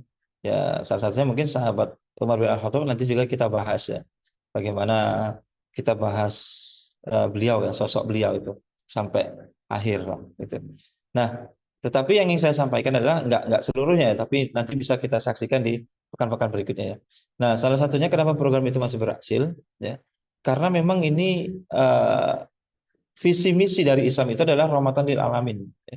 Rahmatan lil alamin, bagaimana Islam itu bisa menyebar ke seluruh penjuru dunia, dan itu memang diemban dengan dakwah dan jihad gitu. Itu salah satunya. Karena memang diniatkan itu untuk Islam itu sendiri rahmatan lil alamin, dan ketaatan kepada Rasulullah SAW itu ya mutlak gitu kan, mutlak. Jadi memang ketika Rasulullah sudah mengabarkan di perang Khandaq itu kan, pernah saya bahas itu, perang Khandaq itu memang akan terjadi, dan itu salah satu prosesnya itu seperti itu, enggak ujuk-ujuk mereka menyerahkan kekuasaan dan segala macam, enggak, pasti ada proses yang dilalui. Nah, salah satu prosesnya itu adalah membuat program-program dan rencana-rencana serta mengirimkan pasukan ya, walaupun nanti kita bahas ke depan itu ya, tapi salah satu bocorannya adalah Khalifah Umar itu membebaskan Baitul Maqdis itu bukan dengan perang, tetapi dengan diberikan, gitu kan, kuncinya itu diberikan oleh Umar bin Khattab. Nah, seperti itu. Jadi insya Allah pekan depan kita harus hadir kembali untuk membahas yang seperti itu. Gitu. So, pekan depan akan dibahas lebih luas. Oke, yang kedua nomor 2, pertanyaan kedua tentang pembebasan Baitul Maqdis itu sendiri. Dulu kan bisa bebas dengan Islam bersatu. Pelanjutan program dan kepemimpinan Ustaz. Lalu ketika kita ingin membebaskan Baitul Maqdis itu sendiri, kita kan perlu bersatu. Langkah awalnya bagaimana Ustaz? Sedangkan sekarang kita terpecah belah. Segala sisi kita banyak sekali peperangan, termasuk peperangan pemikiran. Jadi Ustadz, kita harus bersatu dulu dan mengubah pola pikir. Apakah dari kisah Ya, para sahabat dan trik Ustadz? Adakah itu? ya, benar. Jadi salah satu kelemahan kaum muslim saat ini adalah perpecahan. Gitu. Dan perpecahan ini sesuatu yang memang diinginkan oleh musuh-musuh Islam itu sendiri. Apalagi dengan fakta hari ini bagaimana Baitul Maqdis yang dulu mungkin sudah diperjuangkan oleh sahabat-sahabat terdahulu untuk dibebaskan, hari ini kita saksikan justru saudara-saudara muslim kita di sana itu bukan hanya menangis, tetapi menangis darah, bukan hanya air mata tapi darah tumpah. Dan perpecahan ini ya memang harus cepat kita kita gaungkan untuk bersatu gitu. Jangan terus berpecah. Harus kita hentikan mulai sekarang untuk kita terus bersatu gitu. Nah, kenapa akhirnya kita dipecah belah seperti ini ya? Ya karena itu tadi tidak ada satu kepemimpinan, tidak ada satu komando yang untuk apa? Untuk menjaga kehormatan kaum muslimin hari ini. Gitu. Bagaimana dulu Khalifah Mu'tasim Billah ketika ada seorang wanita itu dilecehkan pakaiannya, auratnya tersingkap sedikit, itu dikirim pasukan kan, itu oleh Khalifah Mu'tasim Billah, yang pasukannya itu masih di Baghdad, buntutnya, kepalanya itu sudah di Amuriah gitu. Jadi saking panjangnya pasukan itu, hanya untuk membela kehormatan satu wanita, gitu. Itu masih bisa dilakukan karena masih ada satu komando. Kalau hari ini, gitu, bagaimana setiap hari dibunuhnya? Gitu. Dan yang mengherankan tuh gini, ketika kita membahas tentang darah tahu darah ya, darah nyamuk misalkan, ya, mudah-mudahan dipahami lah ya, saya ngomongin ya. Ketika umat Islam hari ini membahas tentang darah nyamuk, Ustadz, kalau darah nyamuk batal nggak wudhu kita kalau kena darah nyamuk? Ustadz, kalau darah nyamuk ini teminum gimana Ustadz hukumnya? Ustadz, kalau darah nyamuk ini kena pakaian untuk pakai sholat itu gimana hukumnya? Ketika kita membahas darah nyamuk, itu kitab para ulama itu dikeluarin semua oleh Ustadz sekarang. Oh ini hukumnya ini hukumnya ini hukumnya ini. Gitu. Begitu membahas tentang darah nyamuk, itu mereka bersatu untuk membahas seolah itu satu yang penting. Dalam artian gitu ya. Memang itu penting juga untuk fikih. Tapi maksudnya gini loh. Ketika membahas darah nyamuk, itu mereka mati-matian untuk menerangkan tentang hukumnya. Tapi kenapa tentang darah orang Muslim di Palestina, kok nggak pernah mereka speak up, nggak berkencer. Tapi tentang darah nyamuk, kitabnya dikeluarin semua. Tapi begitu tentang darah kaum Muslimin di sana, kok kaum Muslimin di belahan dunia yang dibunuhi dan segala macam, kok kitabnya nggak dikeluarin? Saking bahayanya perpecahan itu seperti itu. Ketika membahas tentang darah haid misalkan, itu keluar semua kan dalil-dalilnya segala macam. Tapi ketika membahas darah kehormatan perempuan di Palestina, apakah pernah dibahas? Justru banyak yang diem. Bahaya, bukan urusan kita. Nah, di sini ada yang pakai foto profilnya Ainal Muslimun. Di mana orang Muslim sekarang? Kan gitu. Ainal Muslimun. Di mana mereka? Di mana kaum Muslimin hari ini? Gitu. Kok diem-diem baik? Kan gitu. Nah, jadi untuk memang membebaskan Baitul Maqdis itu tidak ada jalan lain kecuali dengan jalan orang-orang terdahulu. Gitu. Orang-orang terdahulu. Mau pakai apa sekarang? PBB nggak akan bisa. Mau pakai apa sekarang? Perjanjian internasional nggak akan bisa. Orang mereka udah berapa kali aja ingkar kok dengan ini. Nggak akan bisa. Selagi itu mereka yang desain, ya undang-undang itu nggak akan bisa. Gitu. Kecuali dengan jalan orang-orang terdahulu. Gitu. Ustadz bisa aja Ustadz. Kita bagi dua aja. Separuh untuk teman-teman Palestina yang ada Baitul Maqdisnya, separuh untuk siapa? Ya, untuk laknatullah ya, Israel misalnya. Gitu. Ada kan orang-orang yang semacam itu ngomong, pernah dengar nggak? Bagi dua aja kan udah selesai. Pernah dengar? Gitu. Yang sangat disayangkan yang ngomong kayak gitu tuh orang di Indonesia gitu. Orang di Indonesia. Nah ini salah satu ciri-ciri orang yang nggak setia pada kebenaran tuh kayak itu. Kalau namanya mencuri, sampai 100 tahun pun tetap dikatakan mencuri. Kan gitu. Mas Habib punya rumah nih.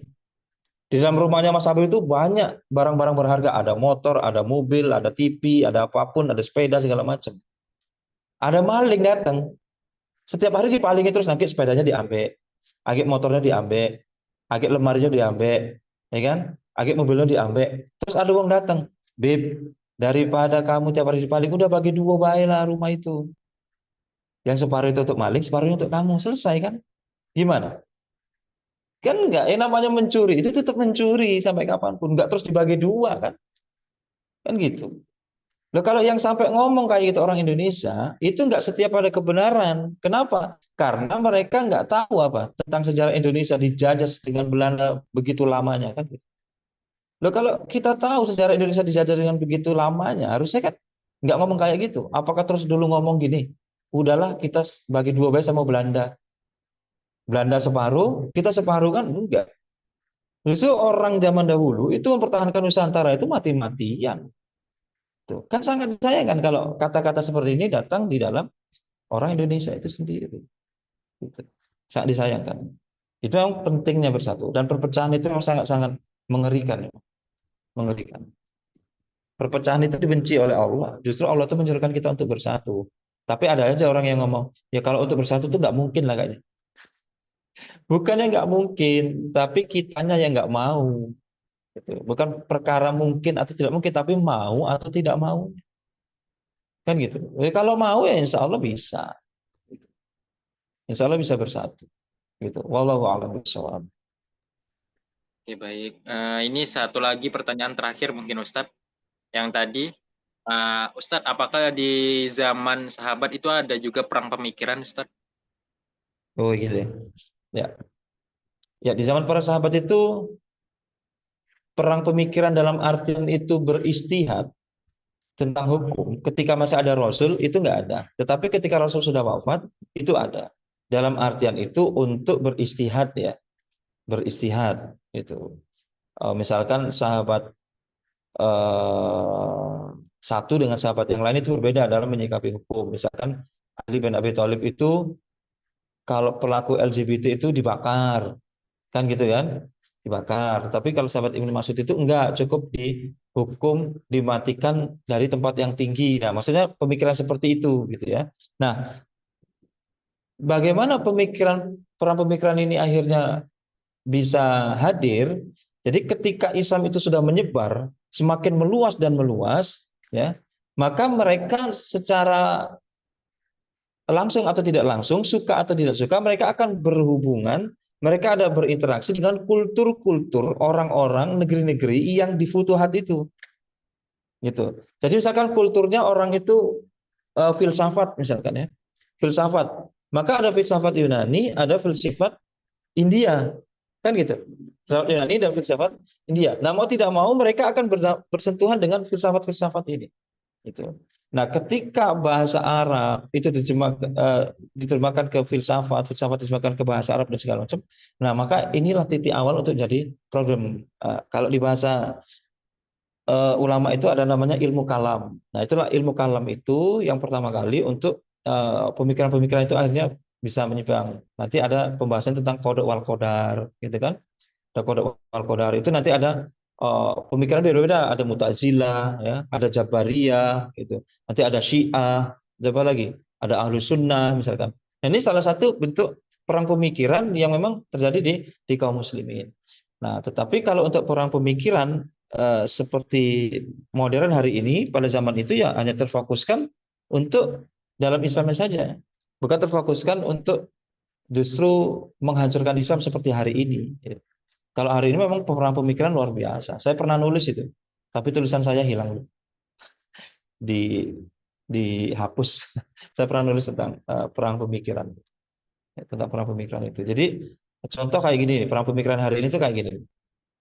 Lebih gini, lebih baik milih pemimpin non Muslim tapi jujur atau Muslim yang korupsi. Nah itu pemikiran hari ini kan gitu, perang pemikiran kan gitu. Kalau antum milih pemimpin kafir tapi amanah atau pemimpin Muslim tapi korupsi, coba. Kan gitu kan? Nah, itu perang pemikiran tuh, seolah-olah itu ini benar, itu benar. Nah, itu perang pemikiran. Nah, itu sangat bahaya. Kalau hari ini itu seperti itu perang pemikiran. Kalau dulu itu perang pemikirannya hanya berbeda untuk mentafsirkan dalam dalil aja. Wallahu a'lam bishawab. Baik, terima kasih Ustadz atas jawabannya. Semoga terjawab ya Mbak Naraya. Oke, baik, mungkin kita cukupkan saja pertanyaan pada malam hari ini. Apakah suaranya masih jelas Ustadz? Takutnya putus-putus ini. Insya Allah jelas. Oke, baik. Mungkin itu saja yang bisa saya sampaikan. Mungkin kita akhiri aja pertemuan kita pada malam hari ini. Ya, Masya Allah, pada teman-teman semuanya masih tetap stay 10 orang sampai saat ini masih tetap menyimak sampai akhir. Semoga ilmu yang disampaikan oleh Ustadz tadi semoga bisa bermanfaat bagi kita semuanya dan bisa menjadi semangat kita untuk bisa lebih giat lagi untuk menjalani ibadah serta mencari ilmu lagi lebih banyak lagi ya. Oke, pada Ustadz juga kami berterima kasih atas materi yang telah disampaikan. Semoga menjadi amal jariah juga untuk Ustadz. Baik, pada teman-teman semuanya, sebelumnya saya mohon maaf apabila ada kekurangan atau salah kata atau tingkah laku yang kurang baik. Mungkin marilah kita tutup acara pada malam hari ini dengan lafaz hamdalah, alhamdulillahirabbil alamin, serta doa kepada serta istighfar 3 kali. Astagfirullahaladzim, astagfirullahaladzim, serta doa kafaratul majelis, subhanakallahumma bihamdika, asyhadu an la ilaha illa anta. Oke, baik, kepada teman-teman semuanya, saya akhiri wabillahi taufiq wal hidayah. Wassalamualaikum warahmatullahi wabarakatuh. Terima kasih kepada teman-teman. Sampai jumpa di pekan depan untuk yang selanjutnya.